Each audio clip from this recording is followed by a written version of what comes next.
पूरे यूनिवर्स में काम करे, पूरा ब्रह्मांड हर जगह पे, आप चाहे धरती पर रहो, चाहे पाताल में चाहो, चाहे यमलोक चले जाओ, किसी लोक में चले जाओ, हर जगह पे ये नियम काम करेगा। ठीक है, यूनिवर्सल मतलब होता है आकाश से लेके पाताल, स्वर्ग नरक कहीं चले जाओ, हर जगह ये नियम काम करता है, इसलिए इसको यूनिवर्सल लॉ ऑफ ग्रेविटेशन। और ये लॉ क्या है, ये बताता है, ये न्यूटन ने इसको बताया था, लॉ बताया था, उन्होंने ये बोला था अगर दो पार्टिकल या दो कण कोई भी हो जिनके पास कुछ मास हो, जिनके पास कुछ मतलब जिनका कुछ द्रव्यमान, ठीक है, लेकिन दोनों होने के चाहिए पॉइंट मास, मतलब बड़े साइज का नहीं, बहुत बड़ा सा, एक सिंपल सा छोटा सा बिंदु के फॉर्म, ठीक है।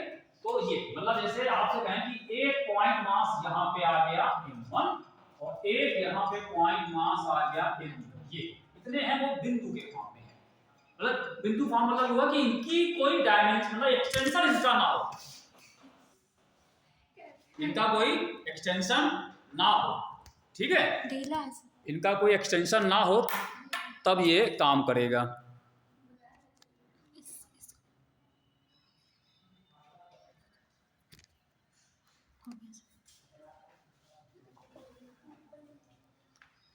ठीक है, मतलब ऐसा कोई पार्टिकल जिसकी लंबाई चौड़ाई ऊंचाई कुछ भी ना हो, लंबाई चौड़ाई ऊंचाई ना, खाली एक बिंदु के फॉर्म में।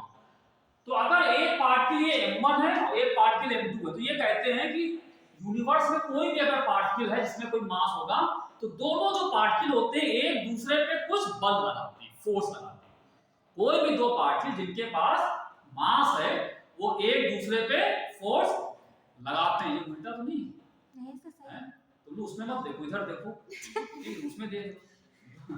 दो पार्टिकल जिनके पास कुछ मास होगा वो एक दूसरे को फोर्स लगाते हैं और फोर्स लगा के अट्रैक्ट करते हैं, आकर्षण बल होता है, ये प्रतिकर्षण नहीं होता है, आकर्षण बल होता है, ठीक है।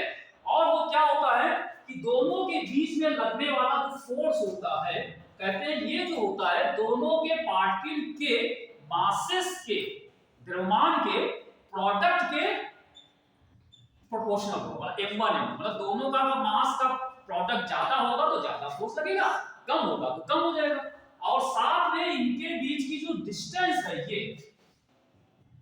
अगर ये r दूरी पे रखे हैं तो इनके बीच की जो दूरी होगी उसके 1/r, मतलब क्या होगा, दूरी के स्क्वायर के इनवर्सली प्रोपोर्शनल। ये m1 m2 का डायरेक्टली प्रोपोर्शनल होगा और r स्क्वायर के इनवर्सली प्रोपोर्शनल। इनवर्सली मतलब होता है 1/, करते हैं, इसका होगा मतलब होगा कि डायरेक्टली प्रोपोर्शनल मतलब होता है, इसको कहते हैं अनुपाती। इसका मतलब होता है कि अगर ये ज्यादा है तो ये ज्यादा, ये कम है तो ये, और ये अगर 1/, आ जाएगा तो इनवर्सली प्रोपोर्शनल, इसको व्यक्त अनुपाती हिंदी में कहते हैं। इसका मतलब होता है अगर ये ज्यादा है तो ये कम, उल्टा, ठीक है।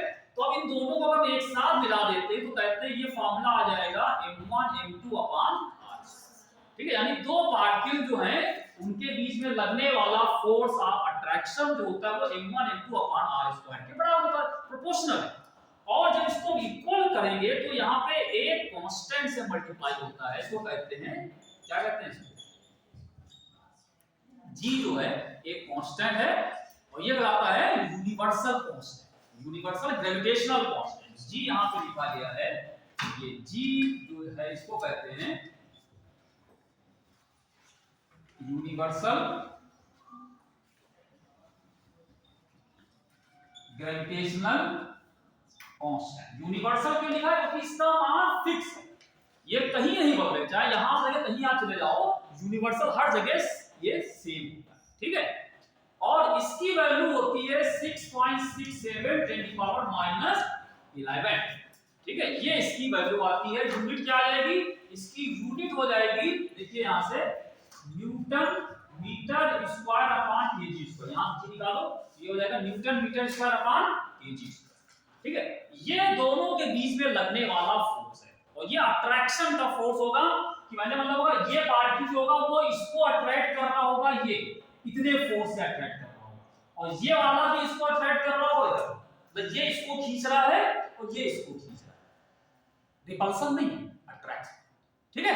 ये है यूनिवर्सल लॉ ऑफ ग्रेविटेशन। कहीं कोई दो पार्टिकल अगर आप देख रहे हैं, एक यहां पे रखा हुआ है और एक यहां पे रखा है, तो इनके बीच में एक फोर्स लग रहा है, m1 इसका कितना मास होगा, m2 इसका मास होगा, दोनों को मल्टीप्लाई करें और दोनों के बीच की दूरी का स्क्वायर को डिवाइड कर दें और g जो है इससे मल्टीप्लाई कर देंगे तो ये लगने वाला फोर्स आ जाएगा। ठीक है, ये हमेशा कौन सा होगा, अट्रैक्टिव फोर्स, हमेशा अट्रैक्ट करता है। जैसे हम लोग पृथ्वी पे हम लोग हैं, हम लोग कहां पे करते हैं, अर्थ पे, तो अर्थ कहां है, अर्थ एक गोलाकार है ना, ये इस तरह वाली होती है, स्फीयर के टाइप की वाली है ऐसे। हम लोग कहां पे हैं, इसके अंदर है, यहां पे कहां बताओ, अगर अर्थ ये स्फीयर के फॉर्म पे है तो हम लोग यहां है, कहां है, सरफेस पे, हम लोग यहां पे, ठीक है। अर्थ गोलाकार है, मान लो हम लोग यहां पे, यहां से गिरते क्यों नहीं नीचे, तो स्फीयर है, क्यों नहीं गिरते, ये फोर्स, यही फोर्स हमको बांध के रखा हुआ है, समझ आया कि जो अर्थ है, अर्थ का मास बहुत ज्यादा है, अर्थ का मास बहुत ज्यादा हो जाएगा, ठीक है, और ये जो होता है हमारा मास, ठीक है, तो हमारे जो फोर्स लगता है तो अर्थ हमको अट्रैक्ट करता है, इसी फोर्स से अट्रैक्ट करना ताकि हम अर्थ की सरफेस पे चिपके हुए हैं, अर्थ की सरफेस पे, अर्थ जैसे गोलाकार एक बॉल ले लें, उस पे कोई चीज रखो नीचे गिर जाएगा, लेकिन हम लोग नहीं गिरते, क्यों, क्योंकि अर्थ हमें अट्रैक्ट करता है, ठीक है, यही ग्रेविटेशनल फोर्स। तो इसको कहते हैं यूनिवर्सल लॉ ऑफ ग्रेविटेशन। ये किसी भी दो पार्टिकल के बीच में, किसी जिनके पास मास होना चाहिए, अगर उनके बीच की दूरी बढ़ा दोगे फोर्स कम, ठीक है, उनके मासेस की वैल्यू बढ़ा दोगे तो बढ़ जाएगा, मास m1 जितना ज्यादा होगा उतना फोर्स ज्यादा, r जितना ज्यादा होगा ये उतना हो जाएगा, क्लियर। और दूसरी चीज इसमें कुछ पॉइंट पहले लिख लीजिए, अभी सवालों पे आते हैं, वो नहीं याद करने वाला, ये नहीं, ये तो इससे होता नहीं, कॉटन था तब उससे होगा, आपने लग सकता है क्या है,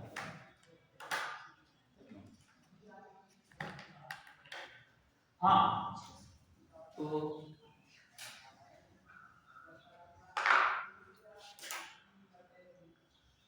तो इसमें कुछ पॉइंट समझ लीजिए। पहली चीज, ये फोर्स जो होता है कैसा होता है, this is always attractive force, ठीक, हमेशा ही अट्रैक्टिव फोर्स।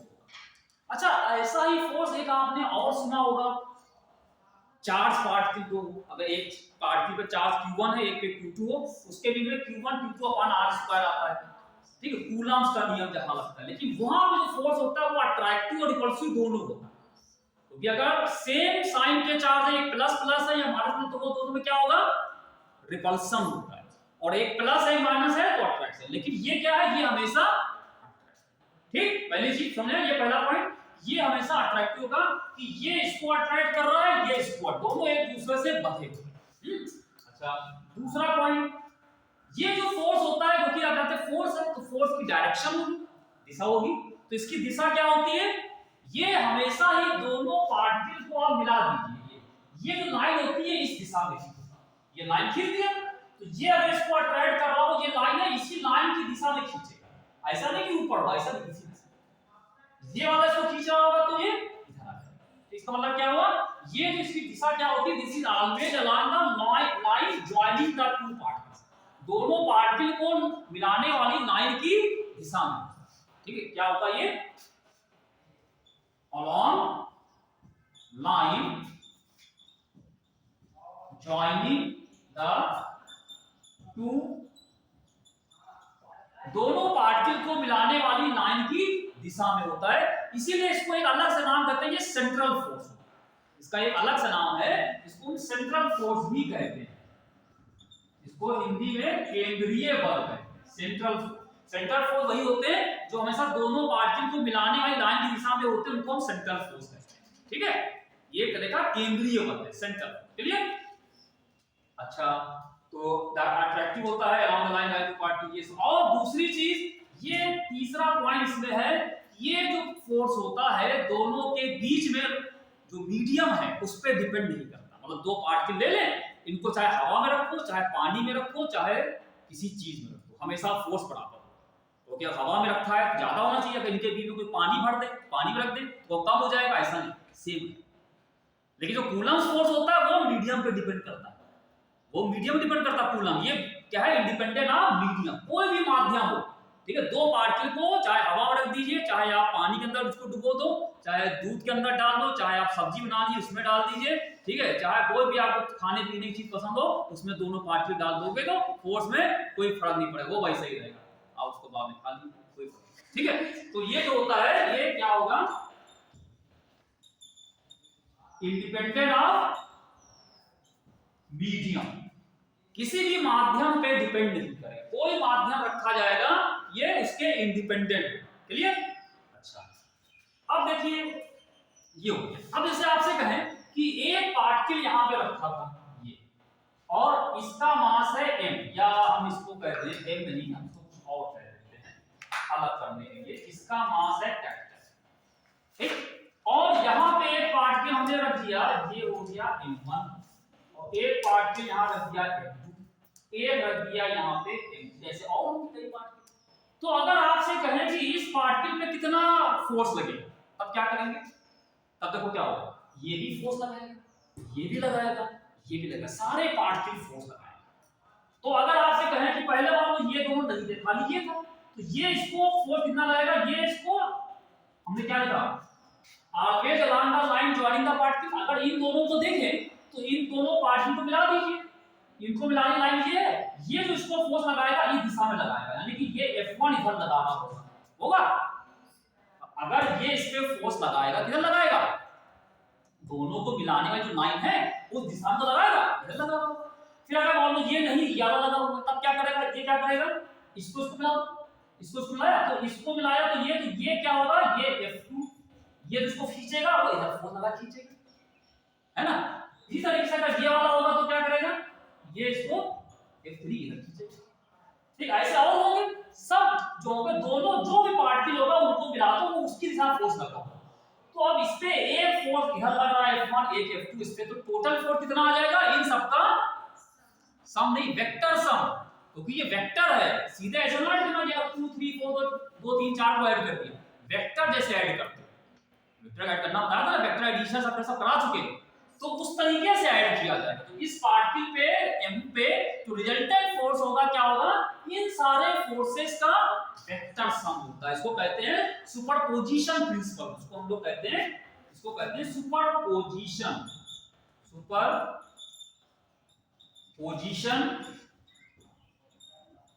प्रिंसिपल।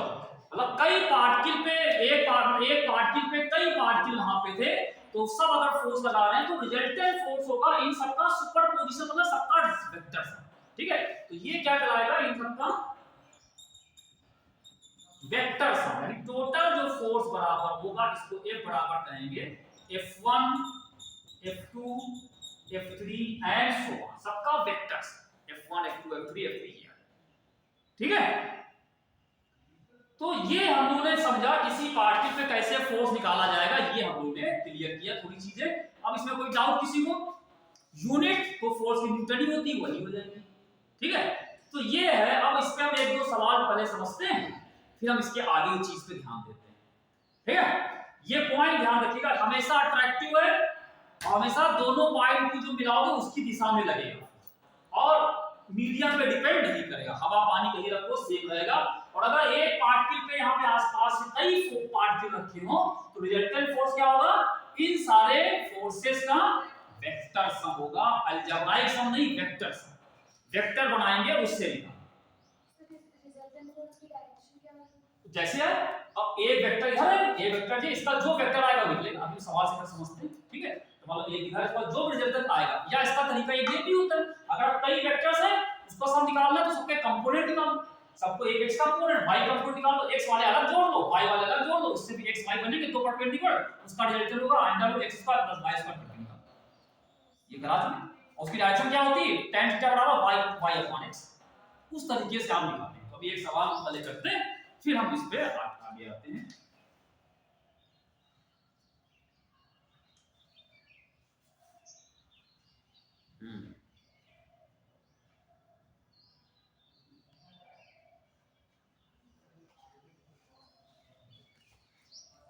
एक सवाल देखो आया है, वो छोटा सवाल है, 2003 का सवाल है, ठीक है। इसको भेज देंगे, लिखने की जरूरत नहीं, खाली समझ लो ऐसे, दो कुछ करना नहीं है उसमें, पेन चलाने नहीं, पेन रख दो, ठीक।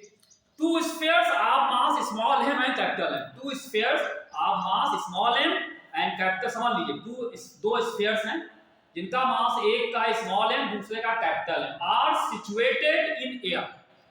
दो मास है, एक स्फीयर है, दो स्फीयर हैं, दोनों क्या है, दे आर, चलाई देते हैं ना समझाने के लिए, सॉल्व करने नहीं समझाने के लिए।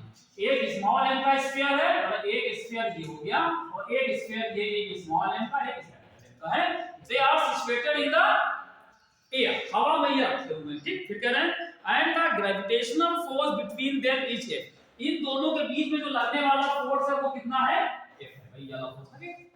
अच्छा फिर कह रहे हैं the space around the masses is now filled with the liquid of specific gravity 3। कह रहे हैं अब इनके बीच का जो स्पेस है उसको एक लिक्विड से भर दिया गया, इनके बीच का कह रहे हैं the space around the masses is now filled with a liquid of specific gravity 3। इनके बीच का जो भी क्षेत्र था, स्पेस था, उसको एक लिक्विड से, द्रव से भर दिया जिसकी स्पेसिफिक ग्रेविटी 3।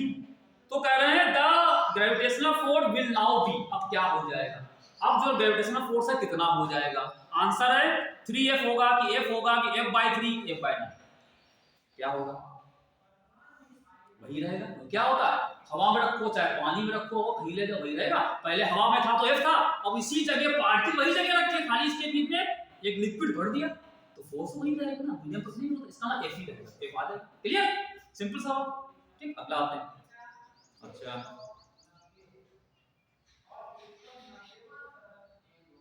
एक सवाल है 95 का, नहीं इसके पहले थोड़ा हल्का सवाल करते हैं। रिजल्टेंट फोर्स निकालने वाला सवाल एक करते हैं, वो देखते हैं रिजल्टेंट फोर्स कैसे निकालते हैं। तो पूछ रहे थे आपको डायरेक्शन क्या होगी निकालते हैं, तो ये एक सवाल है, पहले ये कर लेते हैं फिर आगे और चीजें करते हैं।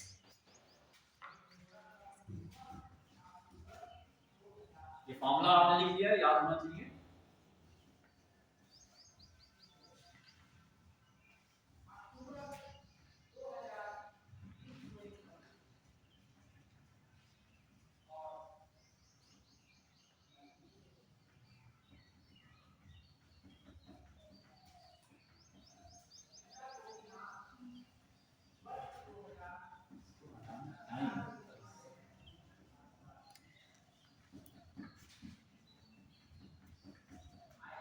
हाँ भाई, क्वेश्चन ये कि देखिए three masses each equal to capital M are placed at three corners of a square of side A।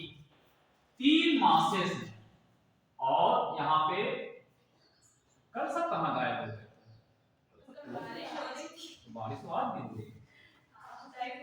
Three masses each equal to M, हम भी नहीं है चिंता ना करें, मुझे पता कर लिया। Three masses each equal to capital M are placed at the three corners of a square of side A।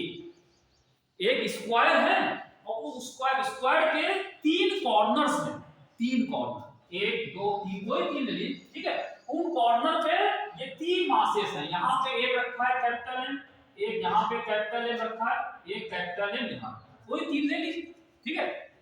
Three masses each equal to capital M are placed at the three corners of a square of side A। और ये जो square है इसकी जो side है वो A है, A लंबाई की ये साइड, ठीक। अच्छा फिर कह रहे हैं calculate the force of attraction, calculate the force of attraction on unit mass at the fourth corner, ठीक है। आंसर देखो क्या दे रखा है, इसमें से कोई एक आंसर है, Gm/a² √2 प्लस 1/2। एक तो ये हो सकता है, दूसरा हो सकता है इसमें Gm/a √2 प्लस 1/2, तीसरा है Gm/a² √2 प्लस 3/2, और फोर्थ है Gm/a √2 प्लस ये। मतलब ये कह रहे हैं 3 कॉर्नर्स पे ये रखे। अब एक कह रहे हैं चौथा फोर्थ पार्टिकल और ले लिया जिसका मास कितना है, यूनिट मास। ये सब एमएल के हैं, वो यूनिट 1 मान लो, ठीक है। उसको कहां रख दिया गया, फोर्थ कॉर्नर, चौथा तो बच रहा कॉर्नर, यहां पे एक और रख दिया गया, ये 1 मतलब यूनिट मास का एक रख दिया गया। तो इस पे कितना फोर्स लगेगा, इनमें से कौन सा है, हो जाएगा, हैं? समझ हम क्या कहना चाह रहे हैं, तो बताओ। ये है, अगर एक चौथे कॉर्नर पे यूनिट मास का पार्टिकल रखा जाए तो इस पे कितना फोर्स लगेगा, कैसे करें भाई, प्रिंसिपल ऑफ सुपरपोजिशन लगा देंगे, सुपरपोजिशन प्रिंसिपल। तो क्या करेंगे, पहले आप लोग बताओ, फिर हम आगे बताएं कैसे। बहुत सिंपल सा है, सिंपल सा है, हैं? क्या करेंगे, नहीं बोलो क्या कर रहे हैं। पहले ये अलग अलग निकाल दो कि ये इस पे कितना फोर्स लगाएगा, ये कितना लगाएगा, ये कितना लगाएगा, ठीक है। तो पहले जब हम इसकी बात कर लेते हैं, इन दोनों की बात। अगर ये इस पे फोर्स लगाएगा तो बताइए, अगर ये इस पे लगाएगा तो किस दिशा में लगाएगा, इसको मिलाने वाली लाइन बता ना, हमेशा लाइन मिला दीजिए। तो ये लाइन ये मिली हुई मिलाना है, मिली हुई पहले से, तो ये इस दिशा में लगाएगा, ठीक है। और वो मान लो फोर्स कितना है, F1 अगर मान ले तो F1 होगा, और F1 कितना होगा, F1 की वैल्यू कितनी होगी, देखो G M1 M2, M है कैपिटल M और M2 कितना हो गया 1 लिखा ना, अपान इनके बीच की दूरी कितनी है a, तो दूरी तो सब स्क्वायर सब बराबर a, ठीक है। तो ये हो जाएगा a स्क्वायर, ठीक है, पहला हो गया। तो ये आ गया GM अपान a स्क्वायर, 1 तो 1 ही हो जाएगा, क्लियर। पहले ये दिशा में लग रहा है। अब जरा इसको देख लो, ये कितना लगाता है, ये कितना लगाता है, ठीक है। ये अगर लगाए तो कितना लगाएगा, इसको मिलाने में नहीं दिशा, इसको मिलाओ तो ये क्या होगा, ये दिशा में लगाएगा, वो मान लो F2 कह देते हैं इसको, ठीक है। ये जो लगा, ये जो पार्टिकल, इसको A कह दीजिए, इसको B कह दीजिए, इसको C कह दीजिए, इसको D कह दीजिए। तो ये वाला जो लगाएगा F1, ये लगाएगा F2, और F2 की वैल्यू कितनी वो निकालते हैं।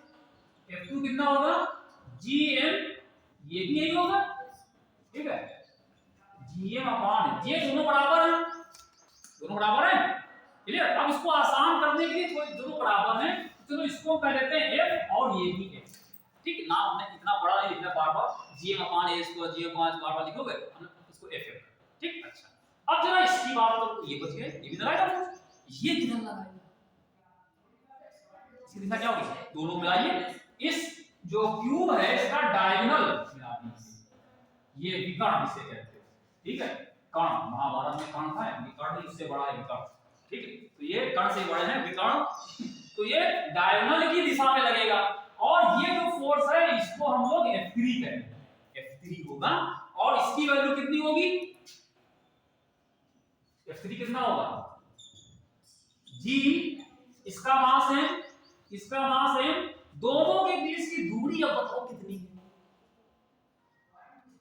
किसी स्क्वायर का ये 20 का जो विकर्ण होता है, ठीक है, डायगोनल कितना होता है, देखो ये 90 डिग्री होता है क्योंकि स्क्वायर है, और ये a है, ये है, तो पाइथागोरस थोड़ा सब जानते हैं, a square plus a square अगर निकालोगे तो a square plus a square बराबर 2a का स्क्वायर रूट लोगे तो आएगा a रूट 2 है ना। तो ये लंबाई हो जाएगी a रूट 2 होगी। तो आप यहाँ पे इसको अपान डिस्टेंस निकालो तो क्या होगा, a इसका स्क्वायर करोगे ये 2a स्क्वायर, इसका स्क्वायर करोगे 2a स्क्वायर आ जाएगा, है ना। तो एक तो ये हो गया, जरा इसको देखो ध्यान से, ये आ गया gm अपान 2a स्क्वायर, ठीक है, gm अपान 2a स्क्वायर, और gm अपान a स्क्वायर को हमने क्या f लिखा है, तो एक तरीके से ये f अपान 2 हो गया, सिंपल तरीके से हम लोग ऐसे कर सकते हैं, है ना, इसको f अपान 2 कर दिया। अब तीन फोर्स इस पे लग रहा है, तो इस पे रिजल्टेंट फोर्स कितना होगा, परिणामी बल। अब क्या करें, अब कहोगे तीनों को जोड़ दें कि f करो 2a प्लस ऐसे नहीं, वो तो अलजेब्राइक सम होता है, यहाँ पे वेक्टर सम निकालना है। अगर ये तीनों फोर्स एक ही दिशा में होते तो सिंपल ऐड कर देते, ये अलग अलग है ना, ये 90 पे 20 से जा रहा है, तो क्या करोगे, क्या करें बताओ, कई तरीके हैं, जैसे आपको जो आसान तरीका लगे आप निकाल। पहली चीज देखो क्या है, अगर हम इसको भूल जाए पहले F3 को, अगर हम F1 F2 को देखें, बड़ा आसान है, ये इधर लग रहा है F1, ये F2 है, और F1 F2 दोनों 90 डिग्री पे है, 90 डिग्री पे है। तो हमने आपको एक फार्मूला बताया था, ये F1 F2 वेक्टर ही तो है, तो F1 F2 वेक्टर का रिजल्टेंट वेक्टर कितना होगा, जैसे F1 F2 को चलो अलग बना लो, ये एक हो गया F1 इधर, और ये वाला कितना हो गया F2 इधर। इन दोनों का रिजल्टेंट कैसे निकालते हो, दो वेक्टर का हमने फार्मूला बताया था, अगर दो वेक्टर से कहीं पे लग रहे हैं, ऐसे एक वेक्टर मान लो अगर ये A है और एक वेक्टर यहाँ पे B है, यही तो हमको पुरानी चीज फिर से रिपीट पूरा करना पड़ता है, इसीलिए सिलेबस करने में समय लगता है। वेक्टर हम करा चुके, आपको खुद बोलोगे हाँ ये फार्मूला होता, हमें नहीं बोलना चाहिए। दो वेक्टर है, अगर उनके बीच में एंगल थीटा होता है, इसका जो रिजल्टेंट का फार्मूला क्या होता है, रिजल्टेंट R बराबर क्या होता था, a² + b² 2ab cos theta होता है, याद है, ये रिजल्टेंट है। तो वही चीज यहाँ पे, अब यहाँ पे क्या है, ये दोनों 90 डिग्री पे है, एंगल कितना है इनके बीच में 90, तो क्या आएगा रिजल्टेंट फोर्स, इनका जो रिजल्टेंट फोर्स एक बराबर आ जाएगा F1² F2² 2F1 F2 cos 90, तो cos 90 0, तो ये तो 0 हो गया, बचा क्या खाली यहाँ पे F1² + F2², है ना, और F1 कितना है F, F2 भी F है, दोनों बराबर है, ये कितना बन जाएगा अंदर F² + F² बराबर 2F², और इसका अंडर रूट निकाल लोगे रूट के बाहर, तो F√2 है, ये इन दोनों का रिजल्टेंट आएगा, ठीक, क्लियर।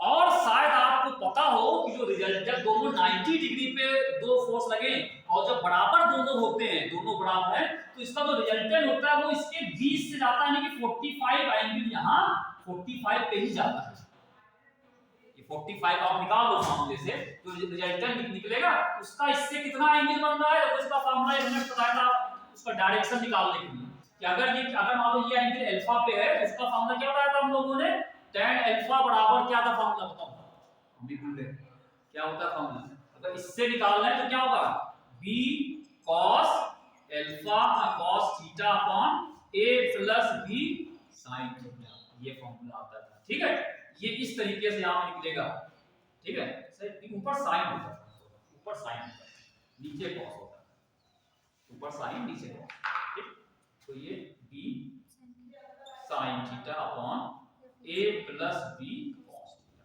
तो sin 90 0, sin 90 0, cos 90 0, sin 90 1, b upon a यहाँ पे आता है, b अपॉन, तो यहाँ पे निकालो कितना आएगा, यहाँ पे कितना होगा जब 90 यहाँ पे कर दोगे, b कितना है यहाँ पे, ये भी f है, ये भी f, ये भी f है, दोनों f बराबर 1, ठीक है, sin अल्फा कितना आया 1, तो अल्फा कितना होगा 45, वही 45 आ जाएगा, 45 डिग्री है, इसका ये जो निकल जाता है ये कितना होता है, ये 45 से बनाएगा और 45 से बनाएगा, यानी कि इन दोनों का रिजल्टेंट क्या होगा, ये जो इसका डायगोनल है ये इसी दिशा में आएगा, समझे, मतलब इन दोनों का रिजल्टेंट निकालो किधर आएगा, इधर तीसरा वाला जा रहा है, अब तीसरा और ये इनका रिजल्टेंट एक ही दिशा में आ गए, पर इनका रिजल्टेंट कितना है, ये फोर्स और इस फोर्स का रिजल्टेंट कितना आया F√2 आया, और उसकी दिशा क्या है, वो भी इसी दिशा में, 45 पे ये भी, ठीक है, तो ये कितना होगा F√2, एक ये हो गया और एक F3 भी इसी लग रहा है, अब ये दोनों एक ही दिशा में आ गए, तो इनको सिंपलीफाई कर दो, ये दोनों एक ही दिशा में आ गए, इनका रिजल्टेंट कितना आ जाएगा, अब रिजल्टेंट होगा F3 + √2f, ठीक, और F3 कितना है F/2 √2, और F कितना ये इसको आप ऐड कर लीजिए, ये आपका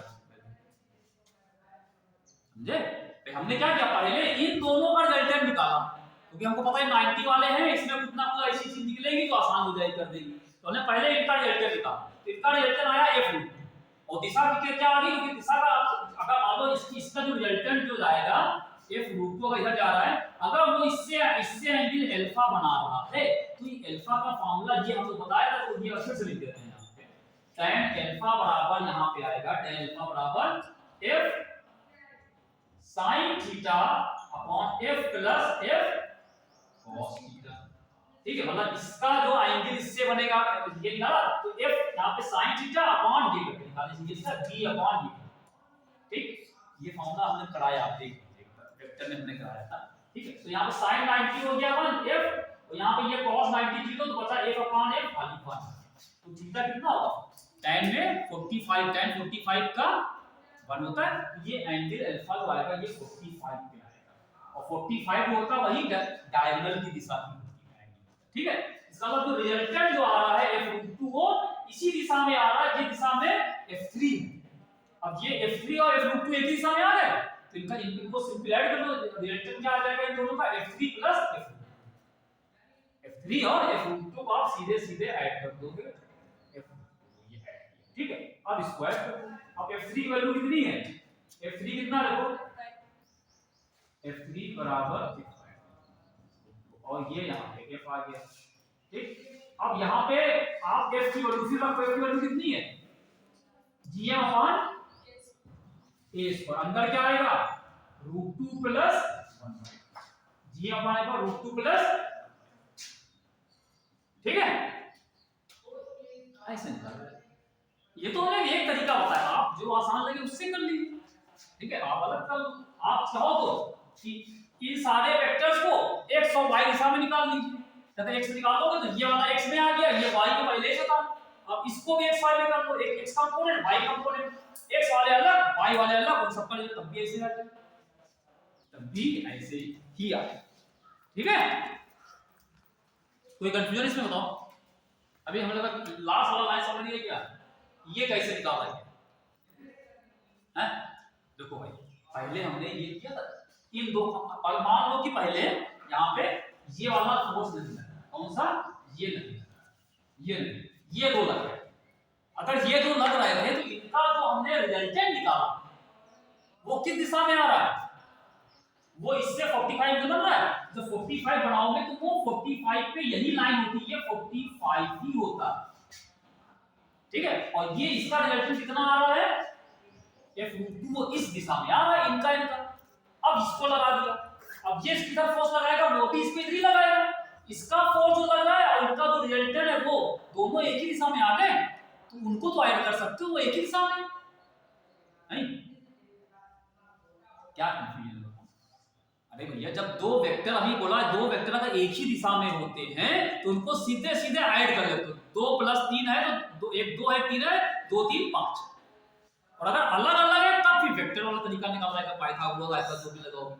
ठीक है, तो इसका रिजल्टेंट आया f2 वो इस दिशा में आ रहा है, और जो इसका वाला फोर्स लगा था वो कितना लगा था, वो f3 वो भी इसी दिशा में था, तो हमने f3 और इस दोनों को सीधे सीधे ऐड कर दिया। फिर यहाँ पे f3 की रख दी और f रखा, उससे निकाला। क्लियर है, अभी भी नहीं क्लियर है क्यों? अच्छा बताओ कितने लोग को क्लियर है, हाथ खराब, हाथ खराब, एक को करें, बाकी हैं कितने को हाथ सकता हो पता लगे, सिर्फ 2 लोग क्लियर, बाकी लोग नहीं क्लियर है, बाकी तो बहुत क्लियर, 1 2 3 4 5 लोग क्लियर नहीं। बताओ क्या, बताओ क्या चीज, हम फिर से बताएं क्या, बताओ क्या चीज, बोलो तो क्या नहीं समझ आता, लगे तो क्या समझ आता, बताइए, बताते नहीं हैं आप। एक चीज बताएं तुमको, बहुत फैक्ट बताएं, बहुत सही चीज बताते हैं आप, ठीक ना हो तो किसी से पता कर लेना, ये आप किसी से पता कर लेना, वो तुमको हम भी बता रहे हैं, सही बता रहे हैं। जो बड़ी बड़ी कोचिंग होती है, बहुत बड़ी बड़ी कोचिंग जहाँ होती है, उसमें नाम सुना होगा एलन, ठीक है, आकाश, उसमें 100-200 बच्चा बैठता है, ठीक है, वहां पे टीचर बताता है, इतना हम टाइम दे रहे हैं, बोल रहे हैं तुमसे, एक एक से पूछ रहे हैं, बताओ बताओ बताओ, वहां ये कोई नहीं करता है, वहां ये कोई नहीं करता है, वो सिर्फ आकर के ऐसे समझा देंगे, और क्योंकि ये चीज हम पहले करा चुके, वो भी पहले करा चुके होते, जो करा चुके होते हैं वो दोबारा नहीं बोलते। हमने आपको पूरा को फिर से एंगल वाला फॉर्मूला लिख के बताया, वो लोग कहेंगे ये फॉर्मूला उसका ऐसे करके याद, ठीक है, फिर आपको कैसे आए तो आप पूछ नहीं सकते।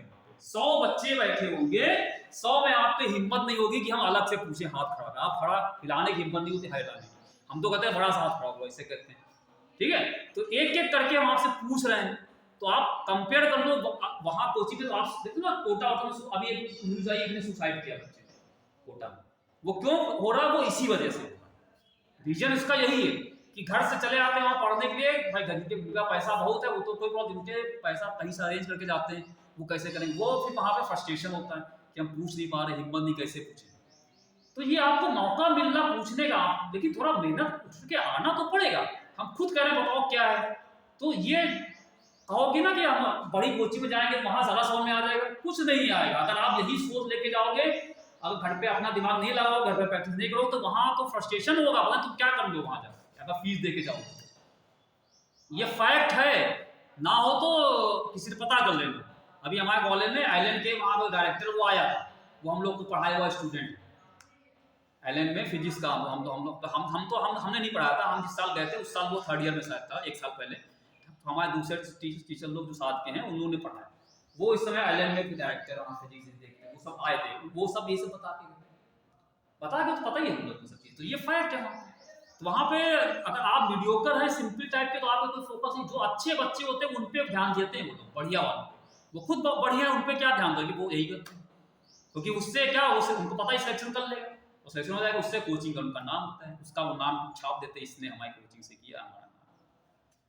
और जो सिंपल छोटे मोटे होते हैं उसमें खुद ही मेहनत करनी पड़ेगी आपको। ये वहाँ एक साथ सब बता देंगे, हजारों 100 लोगों का बैच है, 200 वाला बैच है, उसमें हिम्मत नहीं किसी की। आप पूछेंगे पुराना, ऐसे आप चाहे वीडियो भी देखते हो, उसमें अगर किसी कोई बच्चा हल्का पूछा पूछ लेता है, तुरंत कहते हैं इसको इस साल की जान ना दो, 2 साल वाली जान देना, इस तरह के होता है। आप तो इसलिए हम कह रहे हैं आपको बार बार करें, पूछिए। तो कम लोगों में बैठो, ये आपका एडवांटेज है, कम लोग हैं, तो आपको एक एक करके हम सामने बता पा रहे, कह रहे हैं कि जिसको नहीं क्लियर है पूछिए, लेकिन हिम्मत तुम्हें करना पड़ेगा। बताओ क्या कहना, क्या समझते? अब तो बताओ, अब तो हमने इतना कर दिया, हैं? बोलो भाई। कौन सा? ये F2 कैसे है? ये F1 और F2 ये तो लग रहे थे, F1 की वैल्यू F है, इसकी भी वैल्यू F है, ये दोनों 90 डिग्री पे हैं। अगर 90 डिग्री पे दो फोर्स लगते हैं तो उसका रिजल्टेंट का फार्मूला ये होता है ना, R बराबर a² + b² 2ab cos theta. a² मतलब ये f², b² f2², 2ab यानी कि f1 f2 cos थीटा, इनके बीच में बनने वाला 90 थीटा है, लेकिन 90 डिग्री पे cos 90 0 होता है, ये 0 है तो आएगा f1² + f2², और f1 भी f है, a भी f है, f ये 2f। ठीक है, तो ये इन दोनों का रिजल्टेंट फोर्स ये निकाल। अब ये रिजल्टेंट फोर्स जो है वो किस दिशा में जा रहा है, ये तो उसका मैग्नीट्यूड है, ये किस दिशा में जाएगा ना, तो दिशा निकालने के लिए फॉर्मूला ये b sin θ / a + b cos θ formula होता है।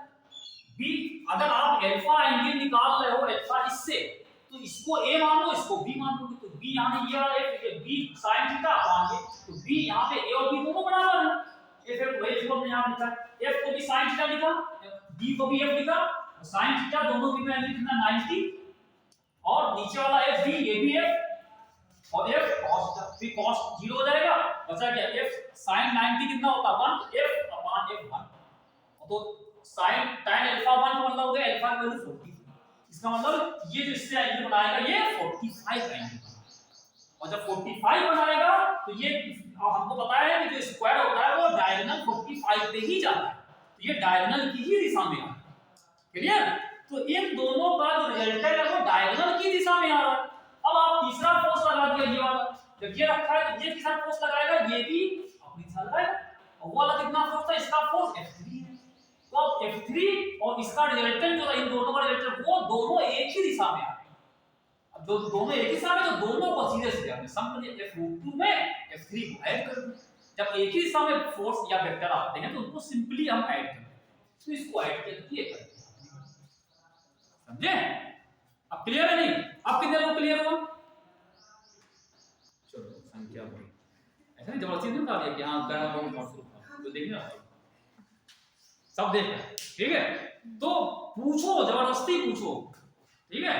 तभी का कोई फायदा है, वरना अगर आप खाली बैठे रहोगे, चलो ठीक है बता दिया है, ऐसे एक और बता मानो तो नहीं बताओगे, कोई बिना बताए जाओगे, ठीक है? तो ऐसी सोच लेके चलो तो कैसे काम हमारी जीत हुई ना, तुम्हारी जीत होना चाहिए। तुम तो और सवाल बताओगे, हम जो सवाल भेजते हैं आप पूछते नहीं हो, आप जबरदस्ती पूछो ये हमको नहीं आया, ये नहीं आया, देखो सब अभी तुरंत सारे क्वेश्चन आप हल करते हैं, पेपर जो आया तो हमने पढ़ाई नहीं, हम तो वहां पहुंचे नहीं, वहां पे कैसे हो पाएगा?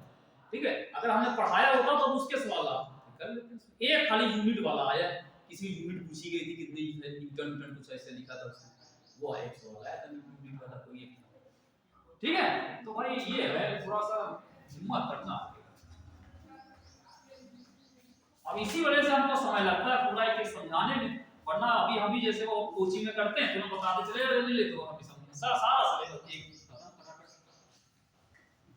लेकिन वो थोड़ा सा वहां पे वहां टाइम और देना, मतलब वो उसमें पूरे दिन कोचिंग ही कोचिंग, मतलब पहले समझाया जाता है, फिर 2-2 घंटे 1-1.5 घंटे की न्यूमेरिकल सॉल्व होते हैं, लेकिन न्यूमेरिकल किस तरह नहीं सॉल्व होते, जैसे हम बता रहे हैं आपको कि हम बार बार पैर में कोई है ऐसे, अगर उसमें कोई न्यूमेरिकल पुराने हमें बताया गया उस तरह का है तो दोबारा रिपीट नहीं करते, उसी में फिर फ्रस्ट्रेशन होता है लोगों, उसी में फ्रस्ट्रेशन होता, कहते हैं बहुत तेज चल रहा है समझ में नहीं आता, ठीक है। तो इसके लिए थोड़ा सा यहाँ पे अगर आप सामने बैठे हैं तो आपको एडवांटेज है।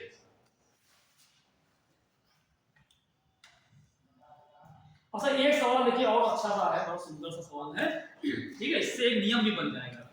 तो सवाल सुंदर कहाँ से होंगे, सवाल तो इतना भयानक होता है, सुंदर कहाँ होंगे, ठीक। देखो three particles each of mass m are placed at the three corners of an equilateral triangle.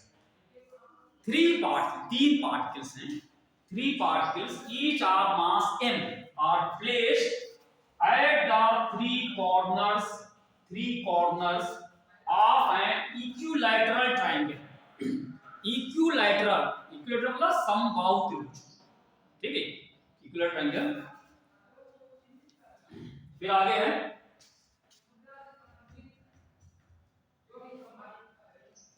the center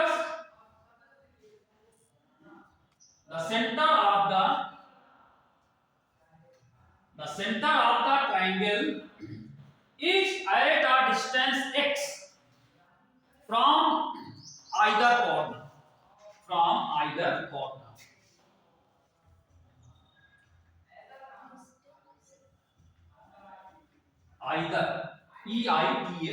either मतलब कोई भी कॉर्नर, ठीक है। The center of the triangle is at a distance x from either corner। फिर कह रहे हैं if a mass m, capital, अब कैपिटल m लिखिए, पहले स्मॉल m था capital, if a mass capital M be placed at the center, if a mass capital M be placed at the center, comma लगाना, what will be the net gravitational force on it, what will be the net gravitational force on it, what will be the net gravitational force on it। तो इस पे कितना gravitational force लगेगा, net gravity, net मतलब total resultant, ठीक है। अब बताओ क्या है, देखो सवाल देखो बड़ा सिंपल सा है, ठीक है। इसके आप ऑप्शन देखेंगे तो ऑप्शन इसके हैं, पहला तो 0 लिखा हुआ है, ठीक ना, कुछ समझ में आया तो 0 पर टिक कर लगा, ठीक है, अगर नहीं समझ में आया 0 कर 2g mm upon x square, और फोर्थ है gm अपॉन x स्क्वायर, कौन सा सही होगा? देखो भाई ये एक ट्रायंगल है और कैसा है, इक्विलैटरल मतलब होता है, क्या कहते हैं इक्विलैटरल को, मतलब क्या है, इसकी सभी साइड्स बराबर है, सारी भुजाएं बराबर, ठीक, और इसके कॉर्नर्स पे इक्वल मास m रखे हुए हैं तीनों कॉर्नर पे, ठीक, तीनों कॉर्नर रखे, और कह रहे हैं इसका जो ट्रायंगल का सेंटर है, और ये सेंटर है, तो कह रहे हैं उस सेंटर की जो डिस्टेंस है वो इस कॉर्नर से और उसका तीनों कॉर्नर से जो उसकी डिस्टेंस है वो बराबर है, मतलब यहां से डिस्टेंस और यहां से डिस्टेंस और यहां से डिस्टेंस, ये सब x डिस्टेंस ये लिखा हुआ है ना, आइदर मतलब किसी से भी ले लो बराबर है x डिस्टेंस, ठीक है, क्लियर। फिर कह रहे हैं कि अगर इसी सेंटर पे हम एक मास और रख देंगे कैपिटल है, तो इस पे कितना रिजल्टेंट नेट ग्रेविटेशनल फोर्स कितना लगेगा, इसके ऊपर बताना है नेट ग्रेविटेशनल फोर्स। अगर एक m यहां पर रख दिया जाए तो इस पे कितना फोर्स लगेगा, क्या करेंगे बताओ? सवाल समझ गए? ठीक, कैसे निकालेंगे, कैसे करेंगे? तीन किनारे पर रखे हुए तो तीनों अलग अलग कर निकालो कितना फोर्स लगाएगा। ठीक है, तो उसके लिए हम मान लेते हैं कि ये वाला जो कोऑर्डिनेट है, अगर हम काट सकते हैं ये मान लो, ये वाला कोऑर्डिनेट b मान ले, ये c मान ले। तो मान लो इसने जो इस पे, इस वाले ने इस पे जो फोर्स लगाया, इस वाले ने, ठीक है, इसके फोर्स को अगर हम Fa कहते हैं, Fa इसने लगाया, तो बताओ वो फोर्स कितना होगा, कितना होगा? ये इस पे कितना फोर्स लगाया? तेरा फार्मूला फोर्स को बोले कितने तो बताओ। ठीक, बहुत बढ़िया। ठीक, कि दूरी क्या रखें? दिशा क्या होगी, दिशा क्या होगी? जो ये इस पे लगाएगा, इधर लगाएगा, इस लाइन की दिशा में ही इधर। क्लियर है? ठीक, तो सबसे पहला हमने आसान तरीका है। देखो ग्रेविटेशन चैप्टर बड़ा आसान है, अभी तक जितने पढ़े थे वो कठिन है। ये चैप्टर बड़ा आसान है, जरा सा पाठ समझ ले तुरंत आप कर सकते। ठीक है, ये ग्रेविटेशन वाला आसान चैप्टर है। अच्छा, अब देखिए आप इसकी बात को, अगर ये फोर्स लगाता तो किधर लगा, कितना लगाता? Fb बराबर g, सबकी दूरी बराबर है, दूरी बराबर है, एक और ये भी बराबर है, ये भी बराबर आ जाएगा। ठीक है, तो ये सब बराबर आ जाएंगे और लेकिन ये क्या होगा, इधर लगेगा, Fb लगेगा है। ऐसे ही हम Fc निकाल लें, ये जो लगाएगा ये वाला, ये भी कितना होगा, ये भी g, सब बराबर है, तो इसको भी f कह दो, इसको भी f कह दो, ये भी सबको f कह देते बराबर। ठीक है, ये सब f हो गए, तो चलो ये भी f हो गया, ये भी f हो गया और सब f। अब इस पे एक पार्टिकल जो कैपिटल M था, उस पे एक इधर से खींच रहा है, एक इधर से खींच रहा है, इधर से खींच रहा है, तो रिजल्टेंट कितना लगेगा, नेट टोटल बताना है।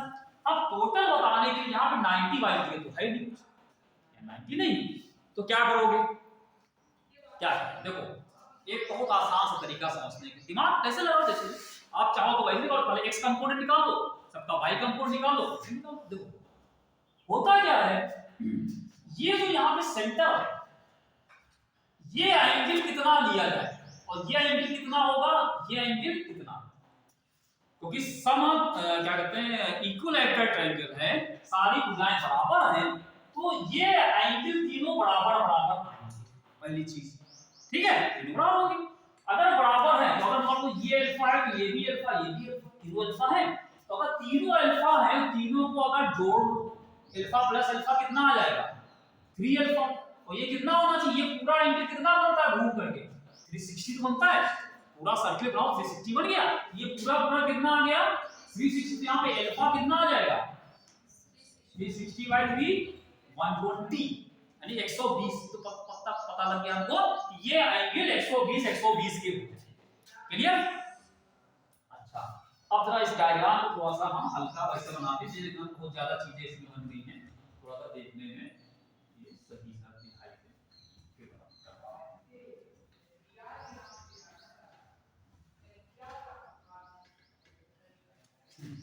तो भाई ये एंगल 120, सारे 120 हैं, तो इधर f इधर f इधर f लग। अब एक काम ये करो, जैसे आपने कहा ये वाला जो f लग रहा था, क्योंकि वेक्टर है, सब वेक्टर का हम लोग कंपोनेंट्स निकालते हैं, तो देखो अगर आपसे कहा जाए ये पूरा एंगल 120 है, तो अगर इस फोर्स f का, ये जो f था, हम कहें इसके दो कंपोनेंट्स निकालो f के इस वाले के दो कंपोनेंट, कौन कौन से, एक कंपोनेंट इधर निकाल लो और एक कंपोनेंट निकाल सकते हैं, एक इधर और एक इधर, अगर ऐसे निकालना चाहे इसको कैसे निकालेंगे, ठीक, एक इधर इधर निकालें। तो देखो इसमें क्या होगा, देखो एक इधर ये पूरा एंगल अगर क्या, ये देखो ये एंगल ये पूरा 120 था, ठीक है, तो ये जो बन रहा था ये एंगल कितना हो, ये पूरा 120, तो ये कितना बचा 60 हो गया। क्लियर? ये 60 हो गया, 60 है, तो ये जो फोर्स इधर लग रहा था, इसका इधर वाला कंपोनेंट कंपोनेंट कितना होगा F cos 60 और इसके जो परपेंडिकुलर होगा वो कितना होगा F sin 60 हो जाएगा क्लियर। इसका एक इसकी जगह पे दो फोर्स आ गए, एक इधर वाला एक इधर। अब जब दो फोर्स लगा दिए आप चाहो तो इसको हटा दो यहां से, हम इसकी जगह पे इसके कंपोनेंट ले लिए, आप इसको जो अलग बना लेते हैं। हमने क्या किया, ये फोर्स इधर लग रहा था, ठीक, ये फोर्स इधर लग रहा था और ये हमने क्या किया, इसका एक कंपोनेंट हमने इधर निकाला, एक कंपोनेंट लगाया। ये वाला कितना आ गया F cos 60 और ये वाला कितना आया F sin 60। जब हमने ऐसे निकाल लिया sin 60 cos 60 तो अब इसको यहां से हटा दो, हट गया, इसकी जगह पे कंपोनेंट्स आ गए, कर सकते हैं इसे। अच्छा इसी तरीके से ये फोर्स F लग रहा था, इसके दो कंपोनेंट निकाल दो, कौन कौन से, एक इधर निकाल ले और एक कर सकते हैं।